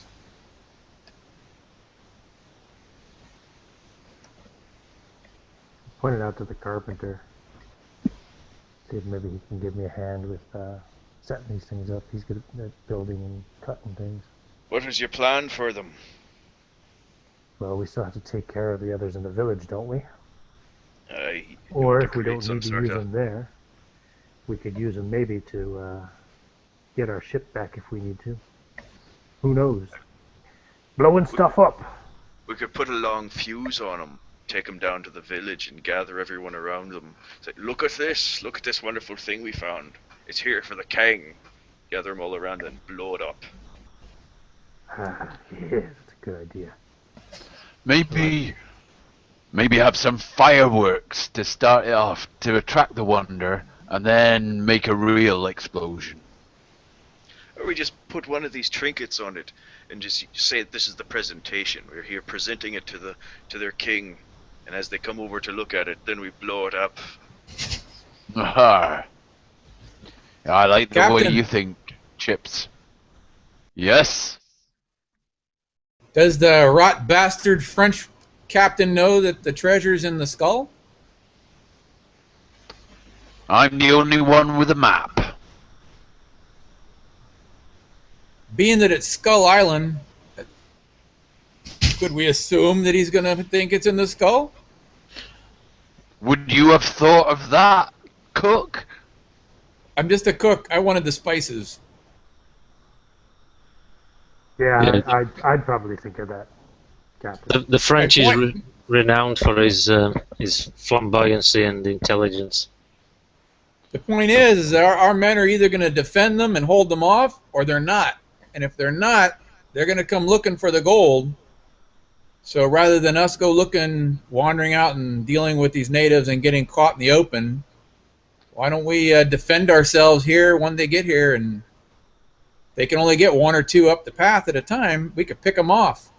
But what if our men won the battle? Well, then we'll come back down after a while. But in the meantime, use the telescope and see if you can see them. We're at the highest point on the island. But what do I know? I'm just a cook. Yeah, if you remember, Man, you could see. that really should have been one of your aspects. yeah. What do I know? You could. You'd have so many fate points right now. Yeah, we should really be going through them quickly than we are, but as situations have occurred, there doesn't be much opportunity really. But if you remember, you could see the top half of the skull from the beach, so therefore, where you are now, you can see that nicely into the harbour. There's been a few more rumbles, shots, and it looks like the fight's over. Neither of the ships have been sunk, but they're side by side. Uh-oh, boarding parties. Oh, can you see it from here, Captain? Who won? Can I see it from there? Yeah, it looks like your crew has struck the colours and surrendered. Avast. Yep, the Frenchies have taken this. The sea witch. I say we hole up here and blast them when they get here. The cowards, they couldn't even defend our ship. And I look at the other remaining two men and I say, do you want me to execute one of the bastards, Captain? What we No, can I do- think they've been badly trained. What we can do In the middle of the night, we can take the rowboat out. I swear I can rig something up. We can take these kegs full of gunpowder out, and we can nuzzle up next to the French ship and set it off and blow a hole in the side of their hull, and I'll take her down to Davy Jones. Oh, I like the way you think, Mr. Chips. That's what we'll do. Is the French ship a better ship than ours? In better condition? Is it larger? It's similar size. Does it have a bigger galley? similar That's the guns. point I'm getting to. It's the point of the matter. I have worked my fingers to the bone, keeping that ship seaworthy and ship shape. I will not abandon that ship as long as I got legs beneath me. That's my stubborn trouble. Captain, they shot cannons at it. You don't know what the condition of the ship is. I can fix it. What do I know? I'm just a cook. You're just a cook. You make the food. This guy fixes ships. If he says he can fix it, he can fix it. Look at my leg. Look at my leg. Could your mackerel save that? No! This guy's carpentry saved my leg. Actually, he didn't save your leg. He cut it off and replaced it with a piece of wood. Less of your uppity French jib. But I French did save him jib? from the French lead poisoning.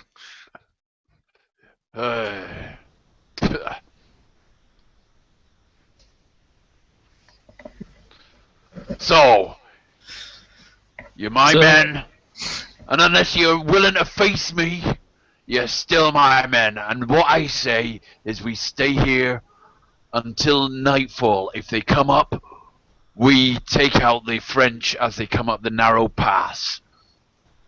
If they're not up here by nightfall, we slip down under the cover of dark and blow up their ship.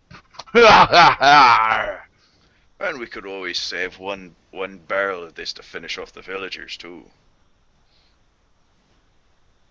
Yes, yes. It's a The good French plan might to finish save them off your for hands. us. If the cowardly frogs are willing to step foot on land. We'll see, we'll see. Yes, Those cheese. indeed. As you do look down and with your spyglass, you do see a couple of boats lowered down on the other side of the ship. Looks like they are coming to shore. I'll give them that. I didn't think they had the druthers. Two boats worth against one boat of yours, so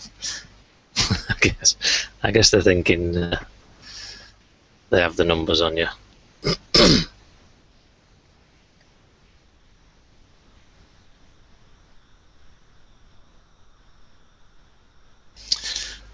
Right, so you wait and wait, and the sun starts to descend over the horizon, and night comes. You hear the sounds of night animals, night calls, screams of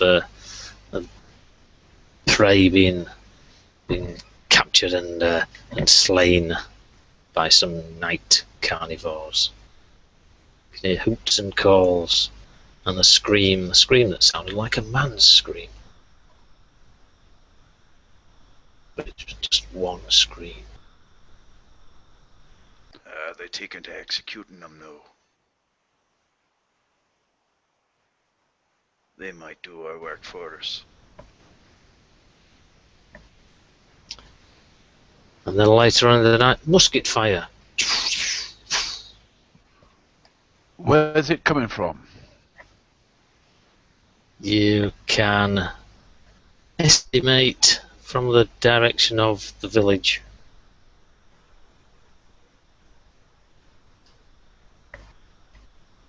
So it's nightfall now.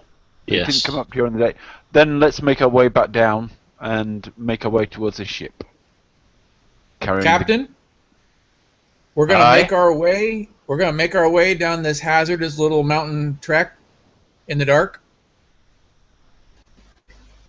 Yeah, well, they'll only give you a -2 penalty. How light is it? Is there moonlight? There will be, yes. Yes. Sounds like Moonlight a shining scene down. aspect to me. Yes, there's moonlight, but it's still treacherous descent.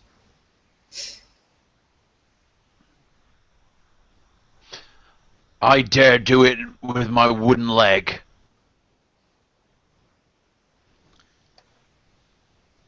I'll Fair follow where enough. you go, Captain.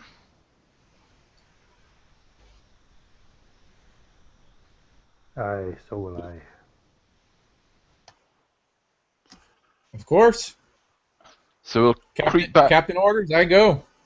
The plan is to creep back down to the bay, sneak out to the, slip out into the boat in the cover, ship in the cover of darkness, and blow up the Frenchies whilst they don't know what's happening. You go through And the jungle. release our prisoners, release our crew, and sail off with the gold, with the Are you gems. going back? Are you going back through the jungle, or are you going the swamp way? Perhaps we should send one of the red shirts off just to check out where the French soldiers are at.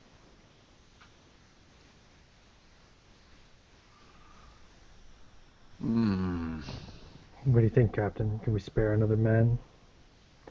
I think chances are we send him away, he won't be coming back. Yeah, I think we stick together with this one. They're definitely in the forest, in the jungle where we found the tribe. So I say we go back through the swamp this time. Yeah, with it being a moonlit night, you'll be able to see better as well. The canopy will cause a great deal of shadow underneath it. So yeah, going out across the swamp. Fair enough. Sounds good. Before we get too far into the swamp where the jungle still is fairly clean, the cook's going to rub himself down with a thick layer of mud. Okay. So you're going through the swamp that was labelled monster. Mosquito and monster. Yeah, there aren't many mosquitoes. Oh, I was hoping it was a monster mosquito.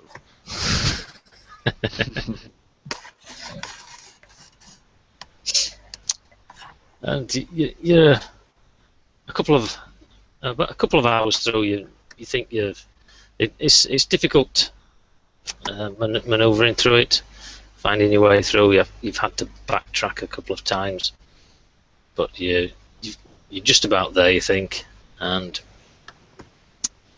then you hear something like a slithering with a thump, thump, thump, slither, thump, thump noise coming from somewhere just beyond your vision,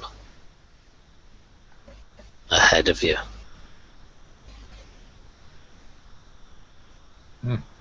I heard a slither thump thump. Squish. And a squish. No, it was more of a thump, thump, thump, slither. Squish. Oh, no, I heard a squish too. Yeah. I heard a squish. No, I didn't hear no squish. Shh, shh. I'm trying to listen. I didn't hear nothing. There's like a snort as well.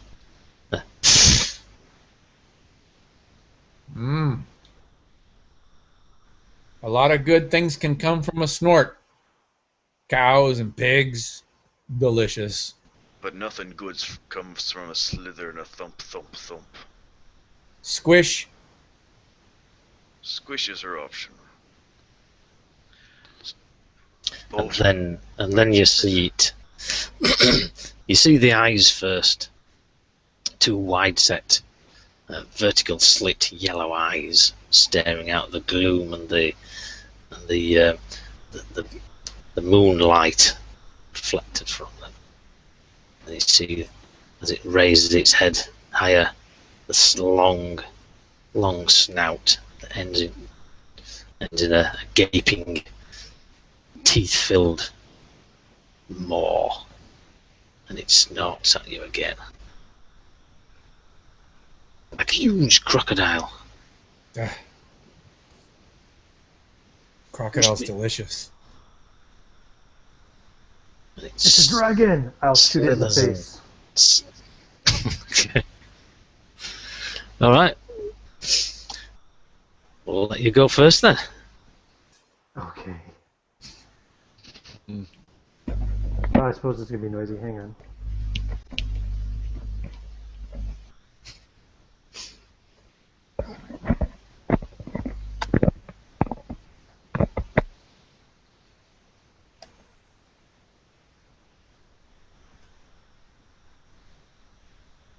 Oh, this is going to be bad. So, I guess this is quick again? Yeah, if you're instant reaction. Join Yeah, it. I'm at a total of -2.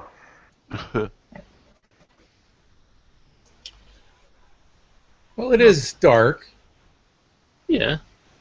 and it is a dragon, so understandably. Your shot goes off, and other than the noise, the flash of light, and the puff of smoke, there's no effect. And the thing comes on. Stomp, stomp, squish, slither, Squish? snort. Yes, there was definitely a squish this time. You can have another round of firing before it arrives upon you if you wish.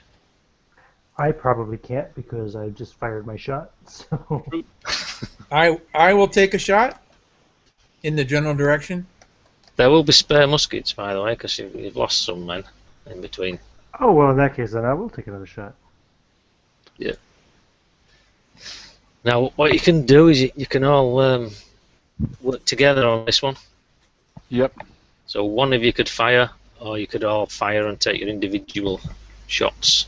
Who's the best shot? It's not me. I have a careful of 2.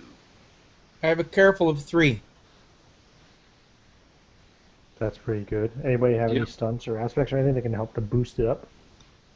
No, again, I'm more of a sneaky type. Well, even so, at a 3 with no other modifiers, you're still leading the pack at the moment. Fair enough. I'm on a 3 with my itchy trigger finger.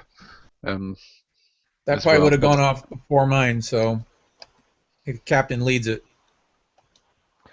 So how is it going to work, Whitey? Does he get a +1 for each of us, or what? Yep, he'll get a plus. Yes, +1 for each of you. I'll say you're all firing at the same time and just concentrating on one particular location. I think the captain might have an idea of where that one We location get an might be. additional bonus for the non-player characters, the red shirts that are with us. Yep, I'll give you an extra 1 for those. Right when he opens his mouth, right down the gullet. So you're at a Oh. total. You have +3, +4. You have +7 total. It's a shame we don't Yeah. have access to the cloaca, because that's always a good target. I rolled a -3, so I'm gonna invoke.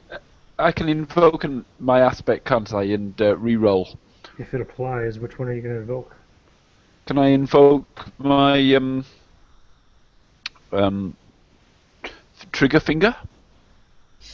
Itchy What? trigger finger. I thought that was the reason you were firing separately. Separately? Yeah, 'cause No, I won't fire separately. I'll go with them. No, yeah, we were saying he was firing. That's why you fired. That's why you were the one that did the roll, because I was going to roll it, but then you have itchy trigger finger, so you would have got the shot off first. Okay, I only got great then. Yes. +1 for the extra guy. It'd be +5. Right, in that case, I will let you use a fate point for your itchy trigger finger. And you can do a re-roll. I think that you wouldn't be shooting down its throat, though. You've got another location. I think this is a little bit. I've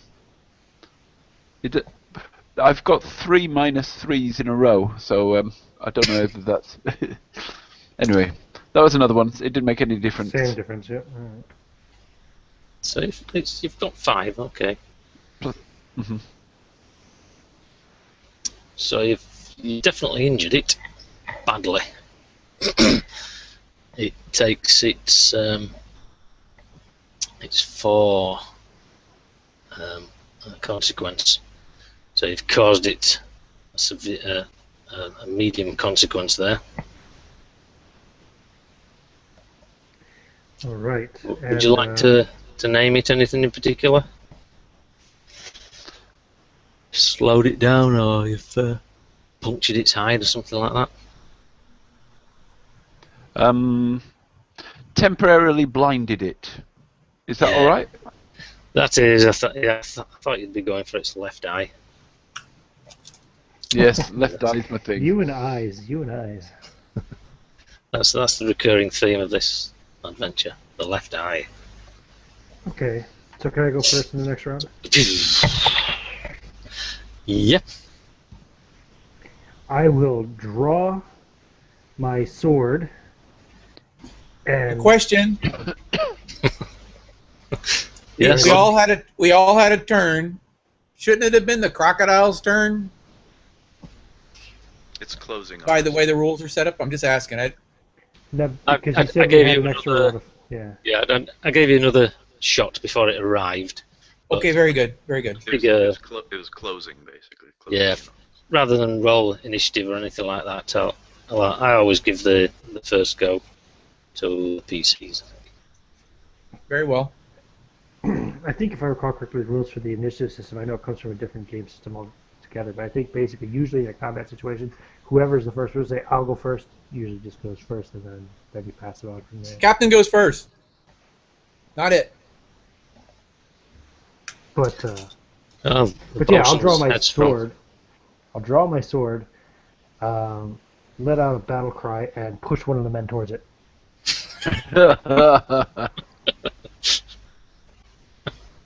And then I'll let the man go next. After that, you just push forward. Exactly. If you maybe you want to take a turn for both of them at the same time, just to save. But Yeah. Okay. Okay then.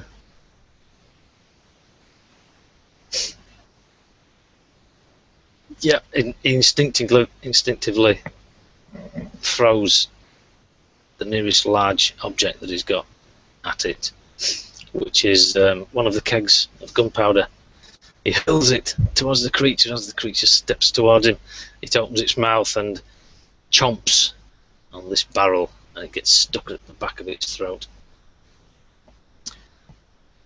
And the other man's hastily backing away, drawing his sword,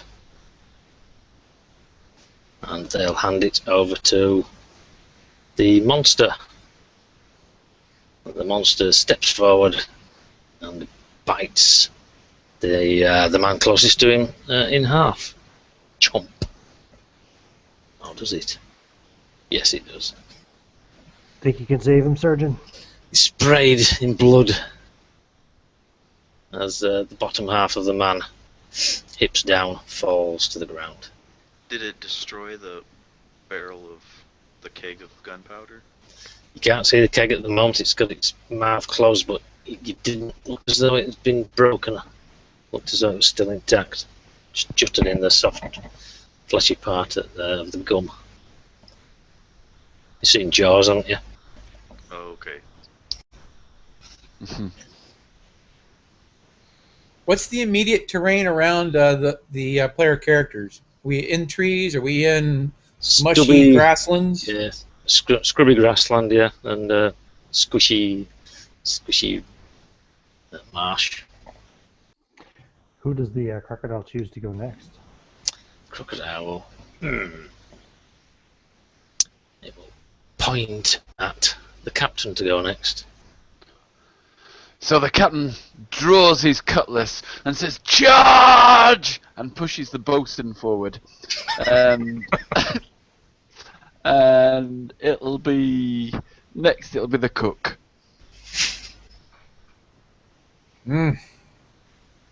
The cook will ignore the moment and reload, passing it on to the bosun. Has the but this round Yes, has this- Ichabod gone yet? No, he I hasn't. was don't me. mean Ichabod. I mean Jack. Carpenter? Yeah, No, Yeah. I haven't. Jack Carpenter. Okay, So- Oh, the so bosun had already gone? I'm sorry. Carpenter. Yeah, he went Yeah, I first. had. So the Carpenter goes next. Carpenter. And he's last as well, so he'll get to choose who goes first next round. okay, Indeed. so I'm going to try and gather up one of the remaining muskets from the guys that died earlier, Yeah. and I'm going to very carefully aim at that. See if I can see it anyway. Very carefully aim at that barrel of gunpowder in its mouth. Can I see it at all? You can, as it opens and closes to chew on the upper half of this red shirt.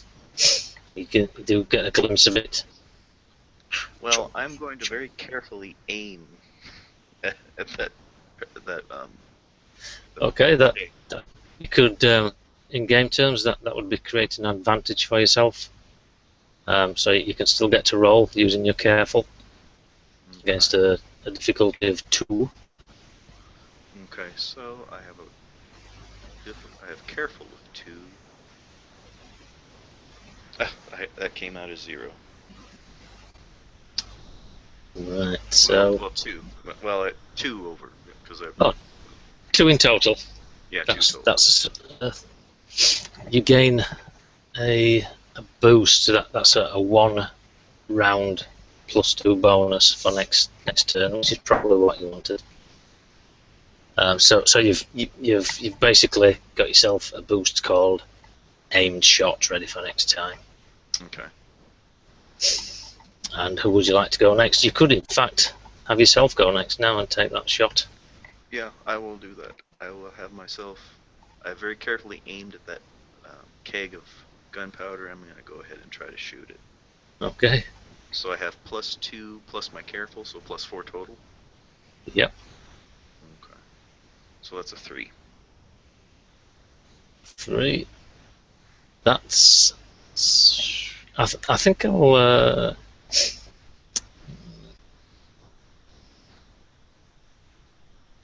I'm going to let you have that. It is slightly more difficult, but I'll let you have it for the cinematic effect. So give us a quick description of your shot and the result. Well, it has its lower half of the other guy in its maws, and it's chomping and throwing up in the air, trying to swallow it down. Right in mid chomp, he opens his mouth wide to swallow him down, and I just catch a glimpse of that barrel in the back of his throat, back towards the back. And I fire off with a big blast of smoke puffing up out of the musket, and just impact right into that keg. I'm not sure if that kills him or not, but How much splash damage do I take since I'm standing right in front of it now? Thanks to the captain. The splash damage you're receiving is mostly blood from the man it's chewing, and then as its head erupts in flame from the creature itself, you're spattered in blood and scales, bits of bone. You take some sort of damage, but you can shrug it off later. You're blasted back onto the floor, onto the ground, landing in a puddle of this stinking swamp water. But basically the night is lit by a huge fireball as this monster's head explodes in a horrific thumping boom, and everyone is covered in gore as it starts raining down upon you. Well, if they didn't know where we were yet, they do now, boys. And it echoes across the open marsh. So who do we nominate next to move? Is that the end of combat, yeah? Yeah. Unless you want to fight each other. But yeah. It's tempting, but later. We gotta get a boat first. The cook draws his cutlass and goes forth and cuts the crocodile's tail off. Oh, Right. crocodile tail stew later, yeah? Indeed. That's good eating. With nutmeg. Okay, it's about the tail itself is wider, broader than you can actually reach around and touch your fingers on the. You can barely touch your fingers if you reach around the tail. It's that big and thick, and it's about maybe 12 foot long. Just the tail itself. It will take you a long time to cut it off, but together, While let's have one of the remaining men make a litter to carry it on. Probably Drag a few behind times, I would imagine. a litter with. He looks around, just sees grass. Actually, he's got rifles. So weave some grass together, you useless shit.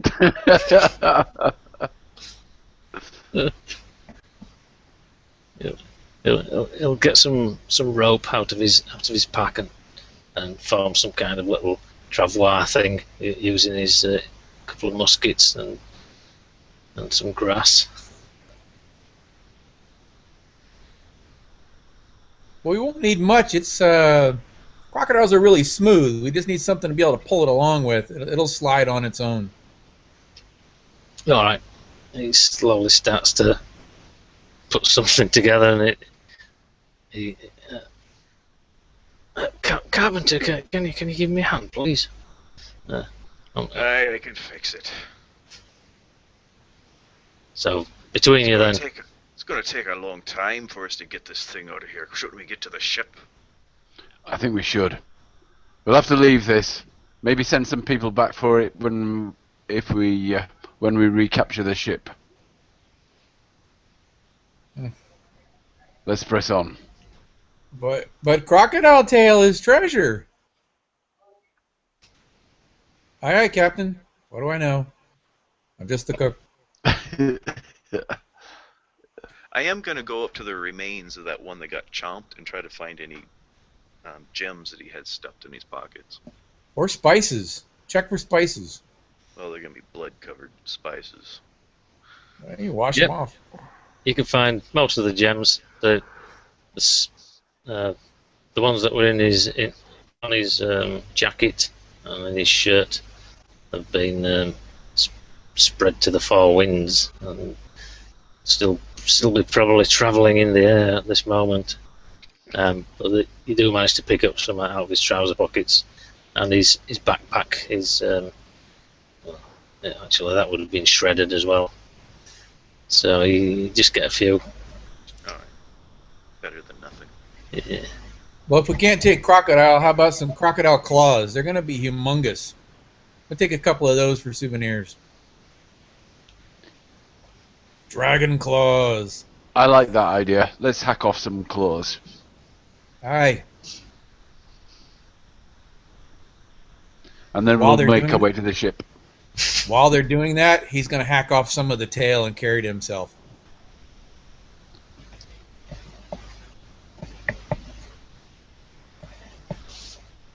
Uh-huh. Right, so we gotta get back to the boat and get out there if we can. Yeah, you get back, you get to the beach.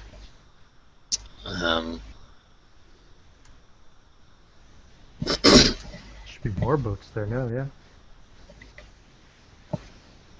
Let me just think of timings. All right, there's one boat, and it's yours. No other people around. And you Has can it been see- scuttled? Yeah, it has, and you can see out in the bay.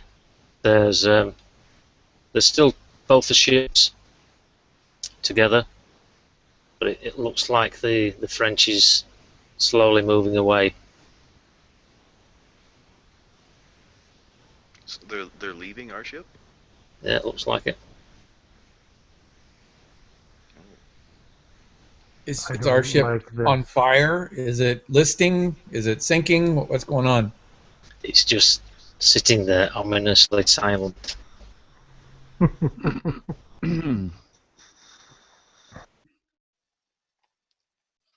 Maybe one of our red shirts should swim out there. Yeah, I think that's worth risking a crew member for. What do you think, Captain? Yeah. You choose which one. We say looking at the one remaining. Right. Then I guess it's you, Abraham.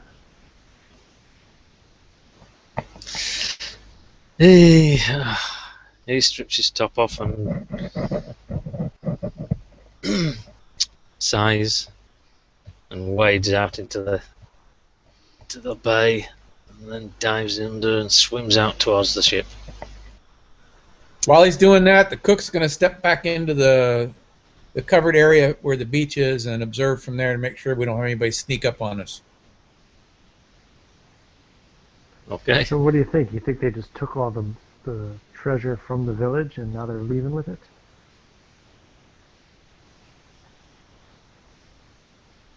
Have they Back had in the time trees. to do? Have they had time to do that? Probably. We I were, mean, they we were up in the cave until nighttime, I would think so. Yeah, they were assaulting the village while we were up in the cave. Well then, maybe. It's odd the first mate of the French ship didn't take over our ship and take it off with them. I'm wondering if they've left a little surprise there for us. Yeah, that's what I'm thinking. That's why Yeah. the red shirt should go out there. Known French surprise is probably venereal disease. As you were heading back into the tree line, Cookie, your foot bumped against something, and looking down, it's a crown. Picking it up, yep, it's definitely a crown, like you see the spiked top crown, gold with gem inlays in it. But no spices? No spices. No. Let's stick it in his pack and continue on.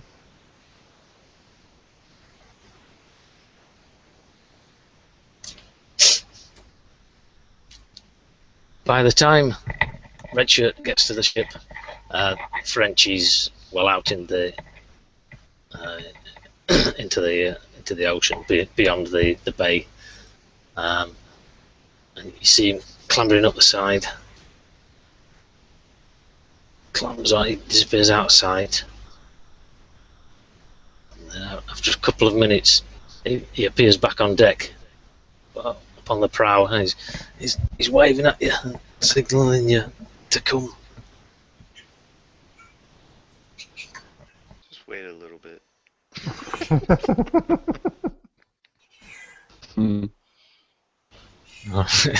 Here we go. Let's see what happens. How are we supposed to get there? We're going to swim over there with all of our stuff? Well, we have Can't the do boat that. still. Our rowboat. But I our thought it got rowboat's been scuttled. scuttled, so... Oh, it was scuttled. Okay. Good thing we have a carpenter on board. Yeah, I can fix it. That's true. And also, like, there might be another boat on our ship, but I don't know. Yeah, there's probably some more. Do There we also have any might be more- some Frenchmen on the ship. Oh, but then again, they might have scuttled all the boats that there are, so... Yeah, you're probably better off just trying to fix this one as best you can. Well, he rolled 3 pluses, so that I'm curious what that means. You wait a while, nothing happens. The man, Abraham, disappears out of sight again.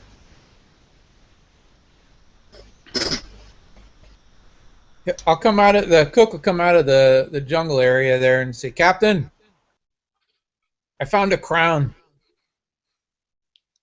Well done. That's that one I've been looking for. And I come over and pinch his chin and take the crown. I'm gonna go back to the jungle and look for coconuts or something.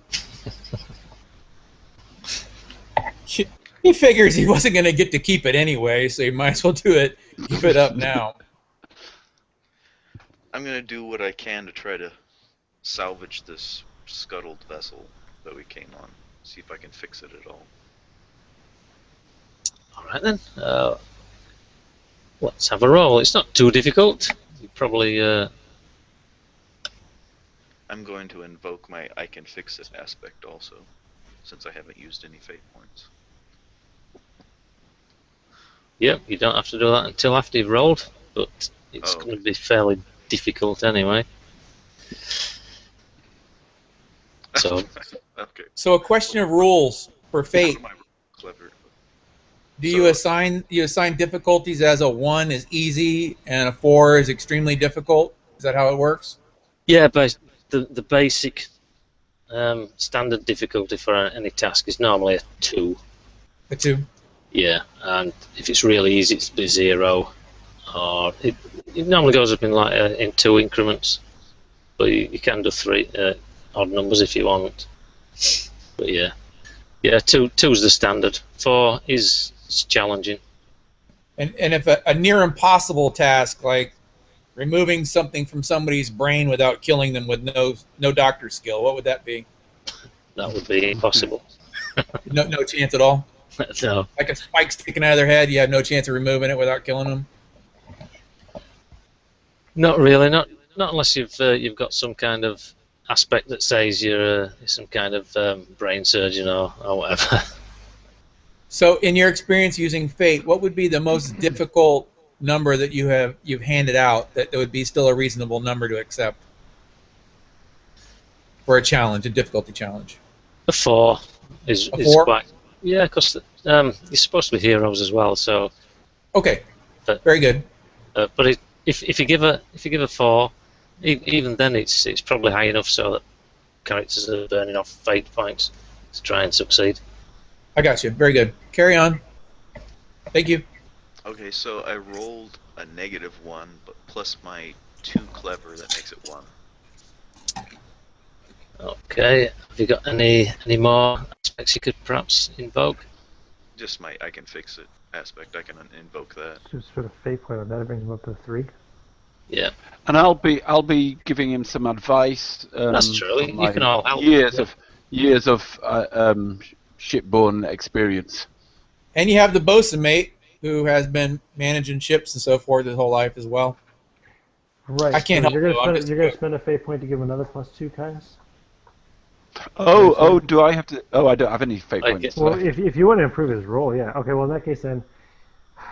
You have to make your own rolls to give him a +1. But I'll say. Is that how it works? Oh, okay. Yeah, I'll say for this situation, you're all working together as a team, and the role is good enough. Yeah, I'm an old disciplinarian, so I'll crack the whip over his head to make him focus on his work more intently. So yeah, you make some rudimentary, what's the word I'm looking for? Repairs. Repairs, yeah. Just enough to make it Yeah, last so we can just get out enough there. to get you like a couple of 100 yards out into the bay before it sinks on you. A couple of men bailing out with the hats as you're rowing along. Yeah, you can do that.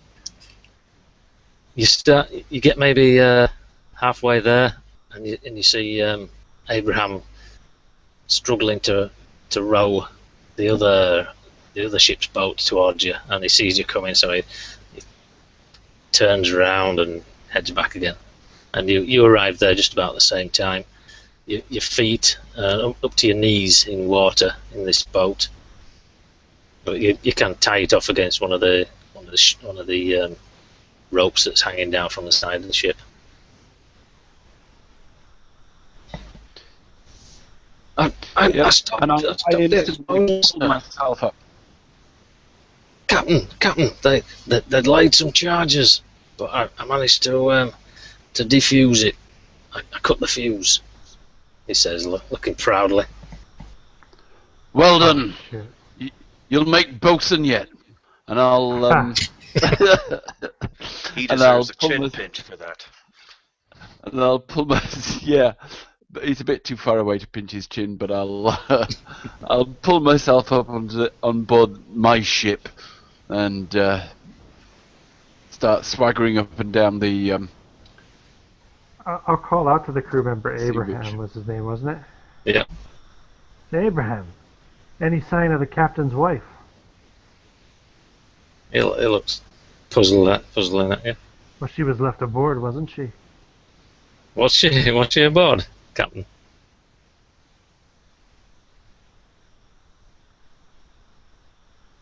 Captain Mick, was your wife aboard? I mean, I'll spend a fate point to say she was. Okay.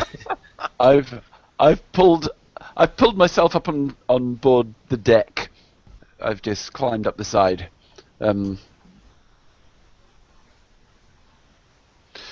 quite happy for her to be there. I mean, not to, I won't, we well, have not a, when I discover her, but yeah. So, was there any sign of her, Abraham? There's no sign of any other crew member on board, sir. And you have this this cinematic cutscene of the Frenchie with his arms around Captain Mick's wife sailing away into the sunset. I say it's a shame. She did that great trick with her tongue. You know, the one where she wrapped it around your left testicle, Captain. Ah, I quite like that. have you been watching? And I'll draw my sword. I've done more than watch, Captain. She told me, ever since you lost a leg, you had a hard time keeping it up, have you? You're as full of shite as everybody from your country, I say, spitting down. You scallywag. And I pull myself. Come on then, let's be having you. And I pull myself up into the rigging so we can have a fight on one of the balanced on one of the yard arms. Oh, shit. Interesting. A peg-leg pirate fighting on a yard. Yep. In the dark. Right. Okay. So I pull myself up to the yard arm. Is he following? Well, I'll draw my pistol and shoot. Okay. You know, because I'll be slightly expecting this. I'll be slightly expecting this. So when he pulls out the pistol, I'll try and avoid it by just swinging on the ropes and just sort of swinging around randomly on the ropes. Now, as a thought for the game rules, because he has itchy trigger finger, shouldn't he have to fight against that instinct to fire? Is that how that works? Are you compelling? If you're trying to compel him, you're I'm compelling you point. because you've insulted all Scotsmen. I'm compelling you. I'll take that fate point and I'll fire at him. Right. So my shot goes off first, I take it, or no? Or do you want us to do an initiative? Yeah, we'll do a. No, let's say it's simultaneous. That's more fun. Yes. The captain committed to swinging, changed his mind to fire, and the other one had said he was going to fire first. Right. I'm compelling the GM to let the bosun fire first. I have one more fate point. I'll accept that. Oh, man, there we go. The bosun, let's have his Okay. shot first. Right. So can I use forceful for this since I'm trying to force him down off the yard arm? With a shot? Or you use or forceful is it missile with a firearm? That's what I'm asking. Yeah. Just trying to If not, find that's fine. the description of. How about sneaky? Because he had challenged him to sword fight, and he said, sure, bang. That makes sense too. Okay, well, if it's sneaky or quick, whichever, I'm at a 2. Yeah. But I will. It says there's a description of forceful when you use your strength. Okay, that's fine. So Or brute I'm strength. at 2, but then I will spend a fate point to invoke the captain doesn't know what I did to his wife, but of course he kind of does now. Since I'm, Fair enough. playing mind games with him. That So that'll bring it up works. to a 4. Yep. Yep, Of course, that's the it. joke's So on I'll you save my- because his wife was save my really a last- guy. I'll save my last fate point, so I'm at +4 on my shot. Okay, so you can make a defensive action there, Captain, but you were halfway swinging and you decided to pull your gun, so I'd say not. Okay. It's made your life a bit difficult there. Okay. So you take a 4-point hit, and you could take that as a 2 stress and a 2 consequence, or a 4 consequence. Did I have the? I have 2 stress already, but is that lost Oh, or is that No, from? that would have gone away after the Didn't combat. recover. Okay. Stress So I'll take a recovered 2 is instantly stress after combat. and a mild 2 stress and a mild consequence. So Do you his name your own mild- consequence, or does the GM name it? Or in this case, would the firearm name it? It'd be myself, Well, I think, right? Yeah, it's a combination. Whatever Okay. sounds best and suits the situation. So anyone can Shoot his damn peg leg. shift. No, I would say I shot him in the left eye. Ah, he's, well and played. so he's, well played. So he's visually impaired. Is that a mild consequence? I mean, Well, I mean, I don't know. Yeah. If you disagree, you can. okay. counter. Yeah. Maybe Glancing blow. temporarily blinded. Yeah. Yeah. I mean, something it that's, wasn't like a brain shot. I'm bloodied and yeah. It could have been the blast from the gunpowder and not actually the bullet. You could have just caught a face full of the hot ash. Cool. Yep. It's your turn, my friend. And then Go ahead I'm and kill firing me, good back. Captain. Yep. Does the visual impairment come into effect now, or does the shot go off first and then you find on the I next would have. one? It would have to be compelled Yeah. by somebody for it to come into effect. Or I invoked still or have a something. point left. Yeah, and anyone can compel it. I'm compelling you, you anti-Scottish bastard. He's a Mick, not a Mick. And I hate the lot of you Celts. Let's have a look. Nah, you're not from the West Country. So, I'd be going for, well, if I'm swinging around on a rope and firing a pistol at the same time, is that flashy? Sounds flashy to me. Yep. And got shot in the eye for being an anti-Scottish bastard. Yep. So I'd have a total of +1 with the -2 for being shot in the eye. Right.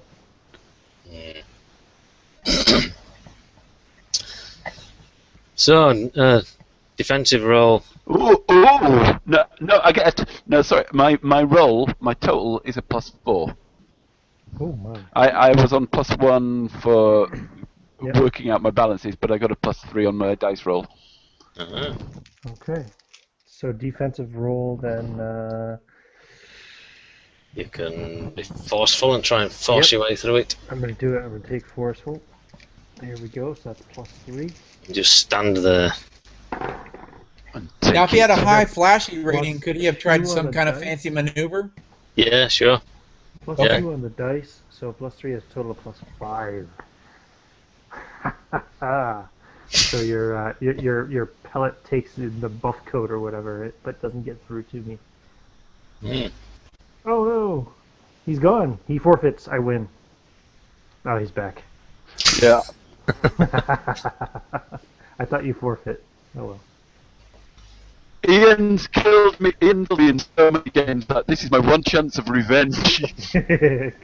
So it's another round, I presume then? Yeah, well- How do you want to do this? Do we want to do initiative roll, or do you want to just go simultaneous again? Do you want to do simultaneous again? Yeah, I think that's fine and fair enough, right? If anyone else wants to intervene in Is anyone else getting involved? Abraham's I'm not. out of points. I have one left. I'm leaning back. I'm next to the mast. I'm rubbing my hand up against the mast. Oh, I knew you'd still be afloat. It's carpenter porn. It's lovely sight.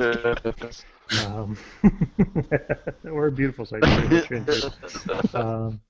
So this time, my action now, since I've fired my pistol, I will be drawing my knife and diving at him, or try to take him down out of that off of that yardarm. You know, I'm just going at it with the knife. We're gonna get close and dirty. Yeah. I don't know if I'll take him off the yardarm. I mean, I'm just trying to do damage to him, but you know, whatever. Yep, so you can effectively scramble up there to him. That's a +1 on the dice. Let me see here. So this is going to be forceful because it's knife fighting. Ooh, or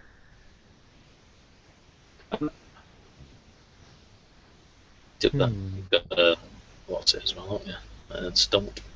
yeah. So okay, so that's +1 +3 for forceful makes it 4, and I'll spend my last fate point to activate my. Oh no, it doesn't cost a fate point to activate a stunt, does it? Not usually, unless it's gives really me a effective. +2 to forcefully. Oh, that probably wouldn't work though, would it? No. Tough was +2 when I forcefully pushed myself to complete a task. Mm. Yeah? So Yeah, put me I'll to accept 6. that. That put me to 6. Soak that, you scurvy bastard. You So wouldn't be you can- scurvy if you let me get the damn citrus. You can defend now, Captain.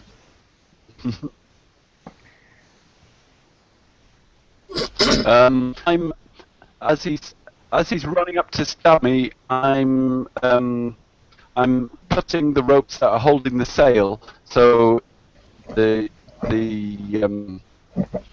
bit that he's been standing on, he suddenly loses his balance. So I don't know what kind of distance that is, but Sounds like another Wouldn't that flashy also be the maneuver. part using you're clever standing to my on? defense. Since you Yeah, challenged him to a yardarm, that'd be the same piece, wouldn't it? Yeah, was it There's this is his the sail defensive rolled up action. to the yardarm, and yeah. That's fine. Yeah, I'm cool with it. So that's what a flashy roll, is it? We'll just see. I mean, but not flashy this time. Clever. Sneak. Oh, Clever. Okay, yeah, that works too. Clever defense.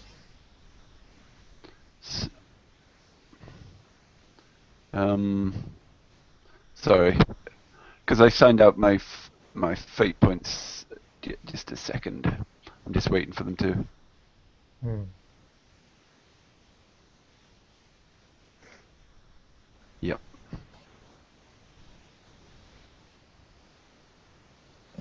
No, just down to a 1. So I've only negated 1 point. Ooh, so that's 5. So I take a medium consequence and a medium consequence and a point One. of rest. A Yes. moderate consequence. Mm. So what's your moderate consequence?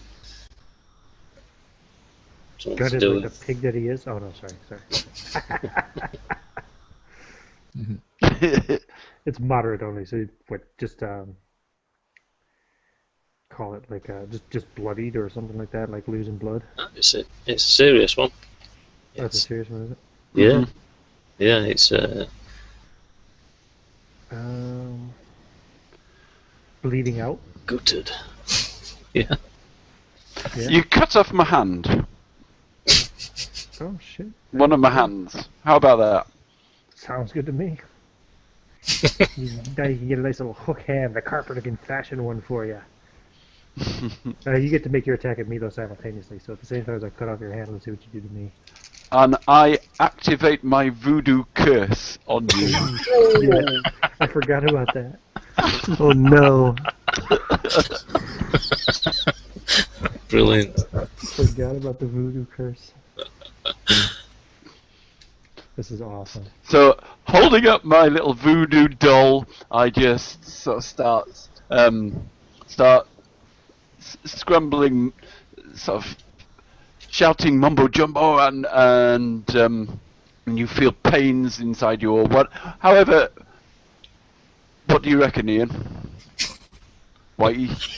What was it? This was one of my stunts. I have a one-use stunt. Yeah, it was. Yeah, you said we'd determine what happens to it when you used it, so. Right, well, with curses, they're normally they're not sort of instantaneous things. So you can, Okay, his manhood shrivels up. Yeah.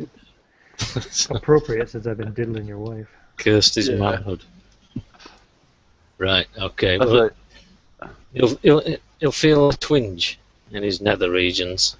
Will the bosun? What the hell? Are you off your meds?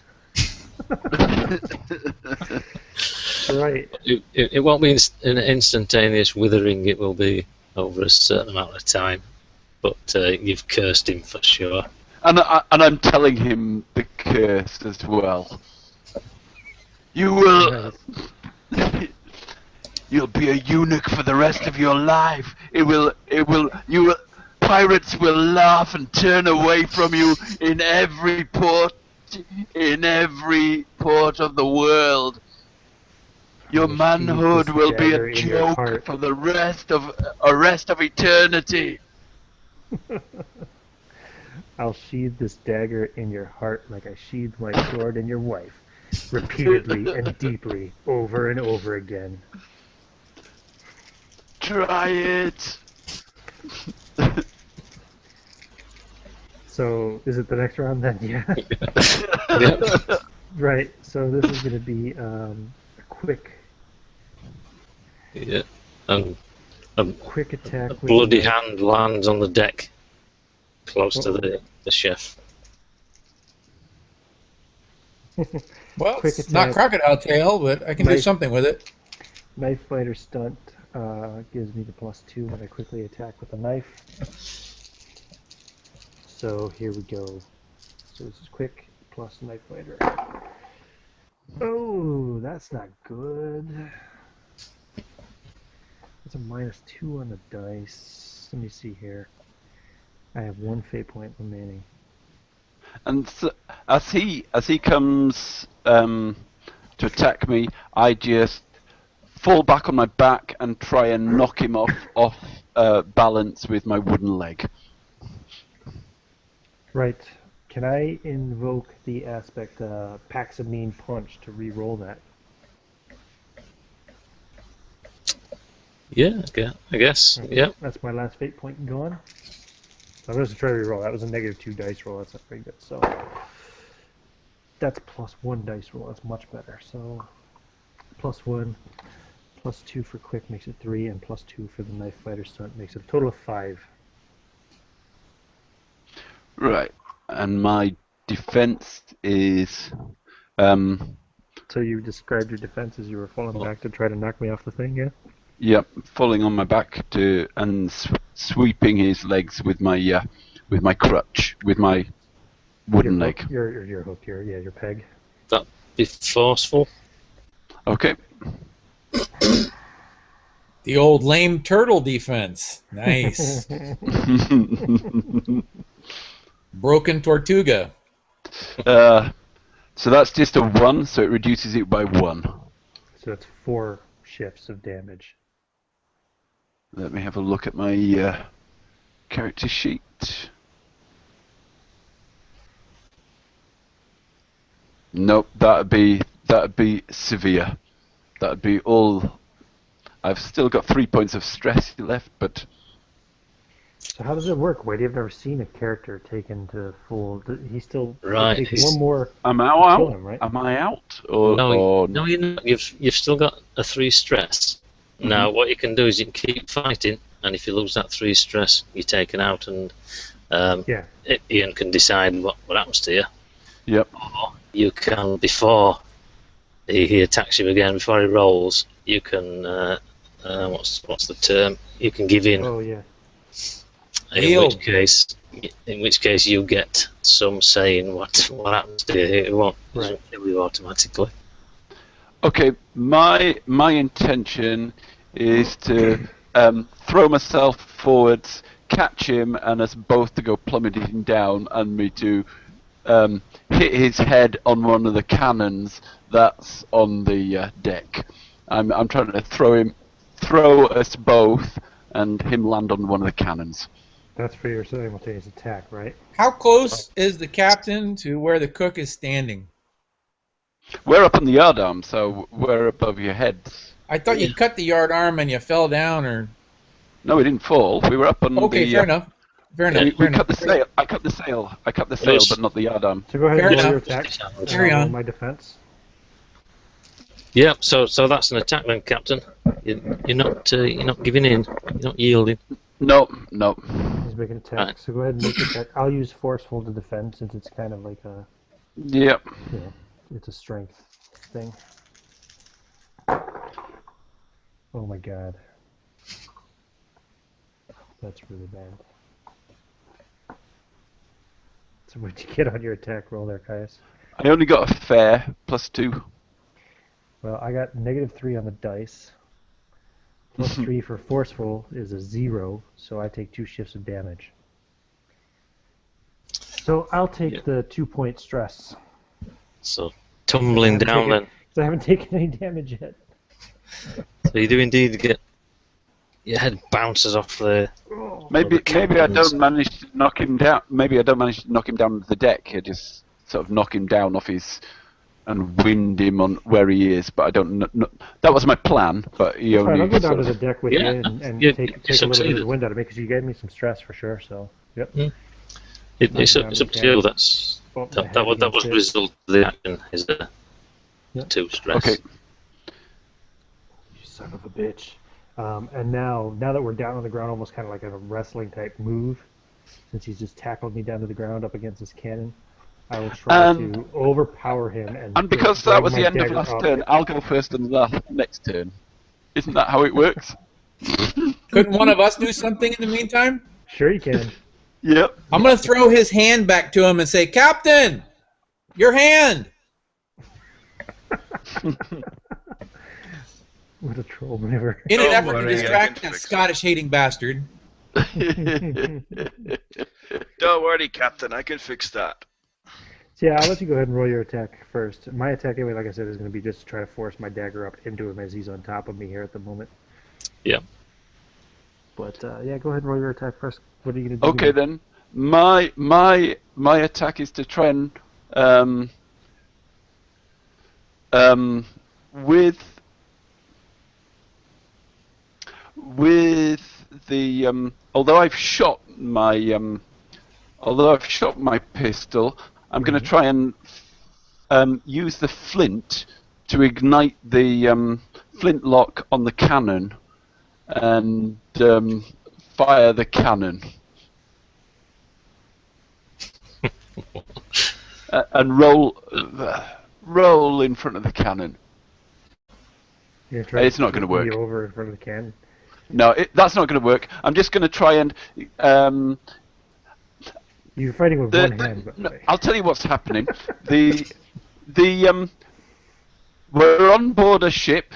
We're on the sea, and the deck is going up and down, and the cannon is strapped into place, but with ropes, but it's moving backwards and forwards a bit and hitting against the side of the ship. And I'm going to try and trap his head in between the cannon and the side of the ship. Okay. Be defending with forceful anyway. Okay.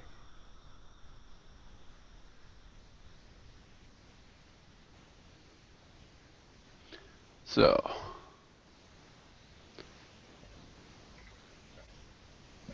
Ooh! I got a great success there, +4. Okay, I got 3 on the defense, so I take 1 shift of damage. So I'll take the 1 point stress box now. So it just hits. The cannon only hits you on the shoulder or something. Damn! My clever trick didn't work. And now I will try to forcefully drive this dagger into your right up under the solar plexus and up, going for the death blow. Can surrender before he rolls. No, I'll spit in his face at the idea of surrendering. So, again with the tough stunt, that's going to be 6. I'm not going to be able to. You never know, you could roll +4 on your dice. Yep, I'm going to try a flashy defense. I'm going to use the momentum of the cannon to sort of leap, to pivot my peg leg and bring me over in a sort of lever fashion to throw him off and over the side of the ship, or just at least get out of the way.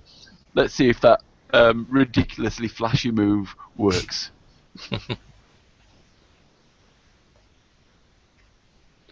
No. Good. Right. 3. What was your result? Anyway, it doesn't matter. Yeah. It'd Good, be the last good stress enough. box, yeah. So I just drive it slowly up through his gut and up under the solar plexus and up into You'll his be the heart. laughing stock. You've lost your... His blood spraying all over me as he spits his rage in my face. Oh. Get up and toss his body up over to the side and leave it laying there Wait, on the deck. wait! The Leave it crown. laying. I'm No, just leaving his body too lying late. on the deck. I'm not throwing him over the edge. Oh, gotcha. Whew. And I'll I had look- 1 fate point left. Can I have the crown roll over the side, out of the... Sure you could. I don't see why not. Yeah. as sounds my good. last fate point, I'd like the crown just to roll through the cannon. You get a chance to catch it? The cannon hole, and somebody can try and throw themselves after it if they want. But I am. yeah, you can make a difficult roll to catch it, or some, All right. you know. It's gonna be quick. He's not terribly quick. He's only got a 1, so blank, positive, and then the 1. So That's 3. +3. That sounds successful. Yeah.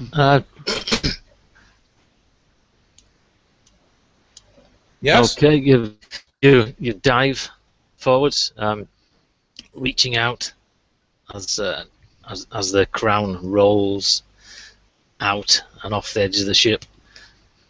Now you've grabbed hold of the crown itself, but you're just overbalancing, teetering over the edge. Does anyone else want to grab hold of his legs, stop him falling? I'm too busy checking out the ship. I'll The grab him. damage it take.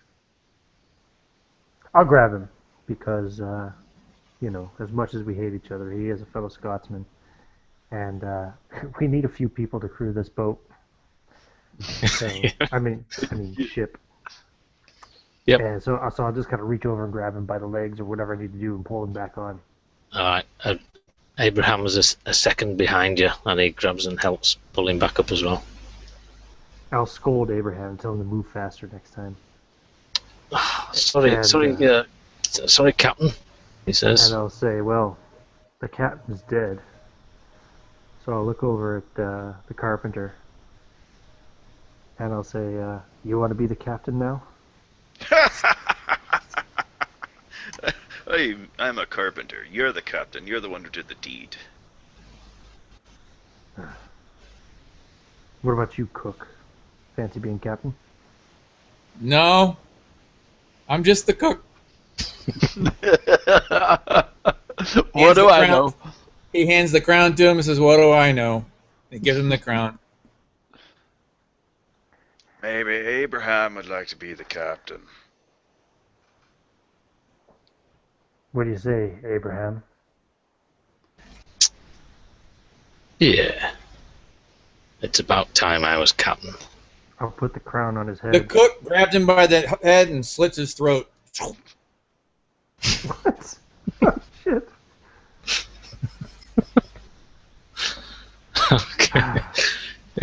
He was almost a named PC. Named NPC. Takes the crown, hands it to the former bosun, and says, "Captain, what are your orders?" Can we sail the ship with 3 men? My suggestion is that we stay here for a while. We teach these natives how to speak. Then we train them how to sail the ship. May take a few months. I think we're going to have to. I don't think we have much of a choice. I don't think we have enough men to sail this boat now, so... Well, 4 could have done it. Yeah, that's what I was thinking.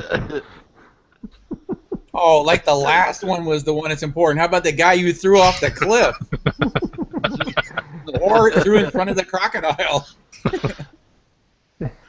Too bad that old man is dead. Otherwise, we could have just had him communicate with the natives. It's been a bloody affair, but yeah, I think we'll have to... Yeah. Oh, shall we wrap it up then? yeah, I think so.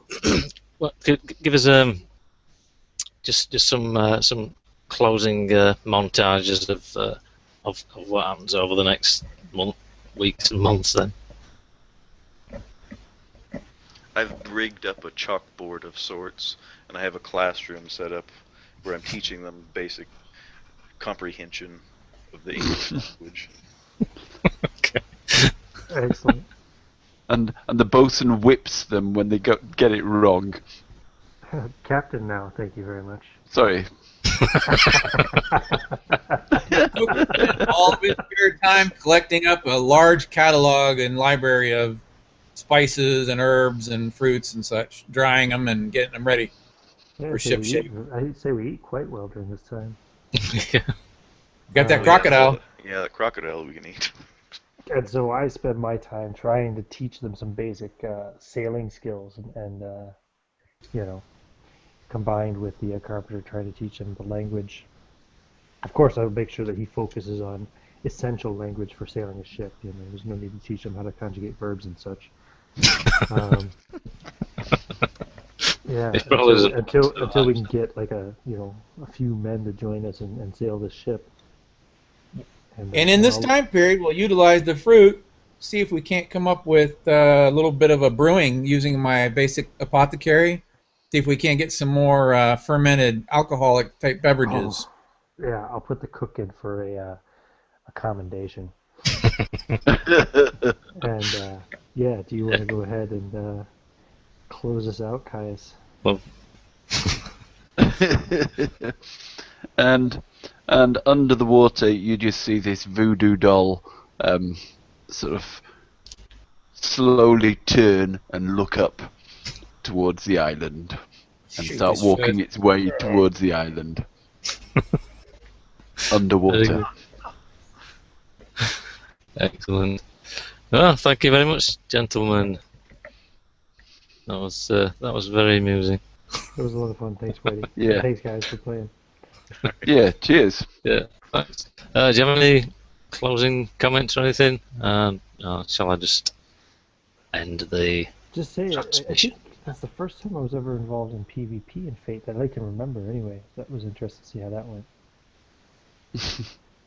There were other things that we could have done, such as creating advantages and things like that, but it was so bloody and fast, and you were doing lots of damage that there wasn't really much chance to do any tactical things.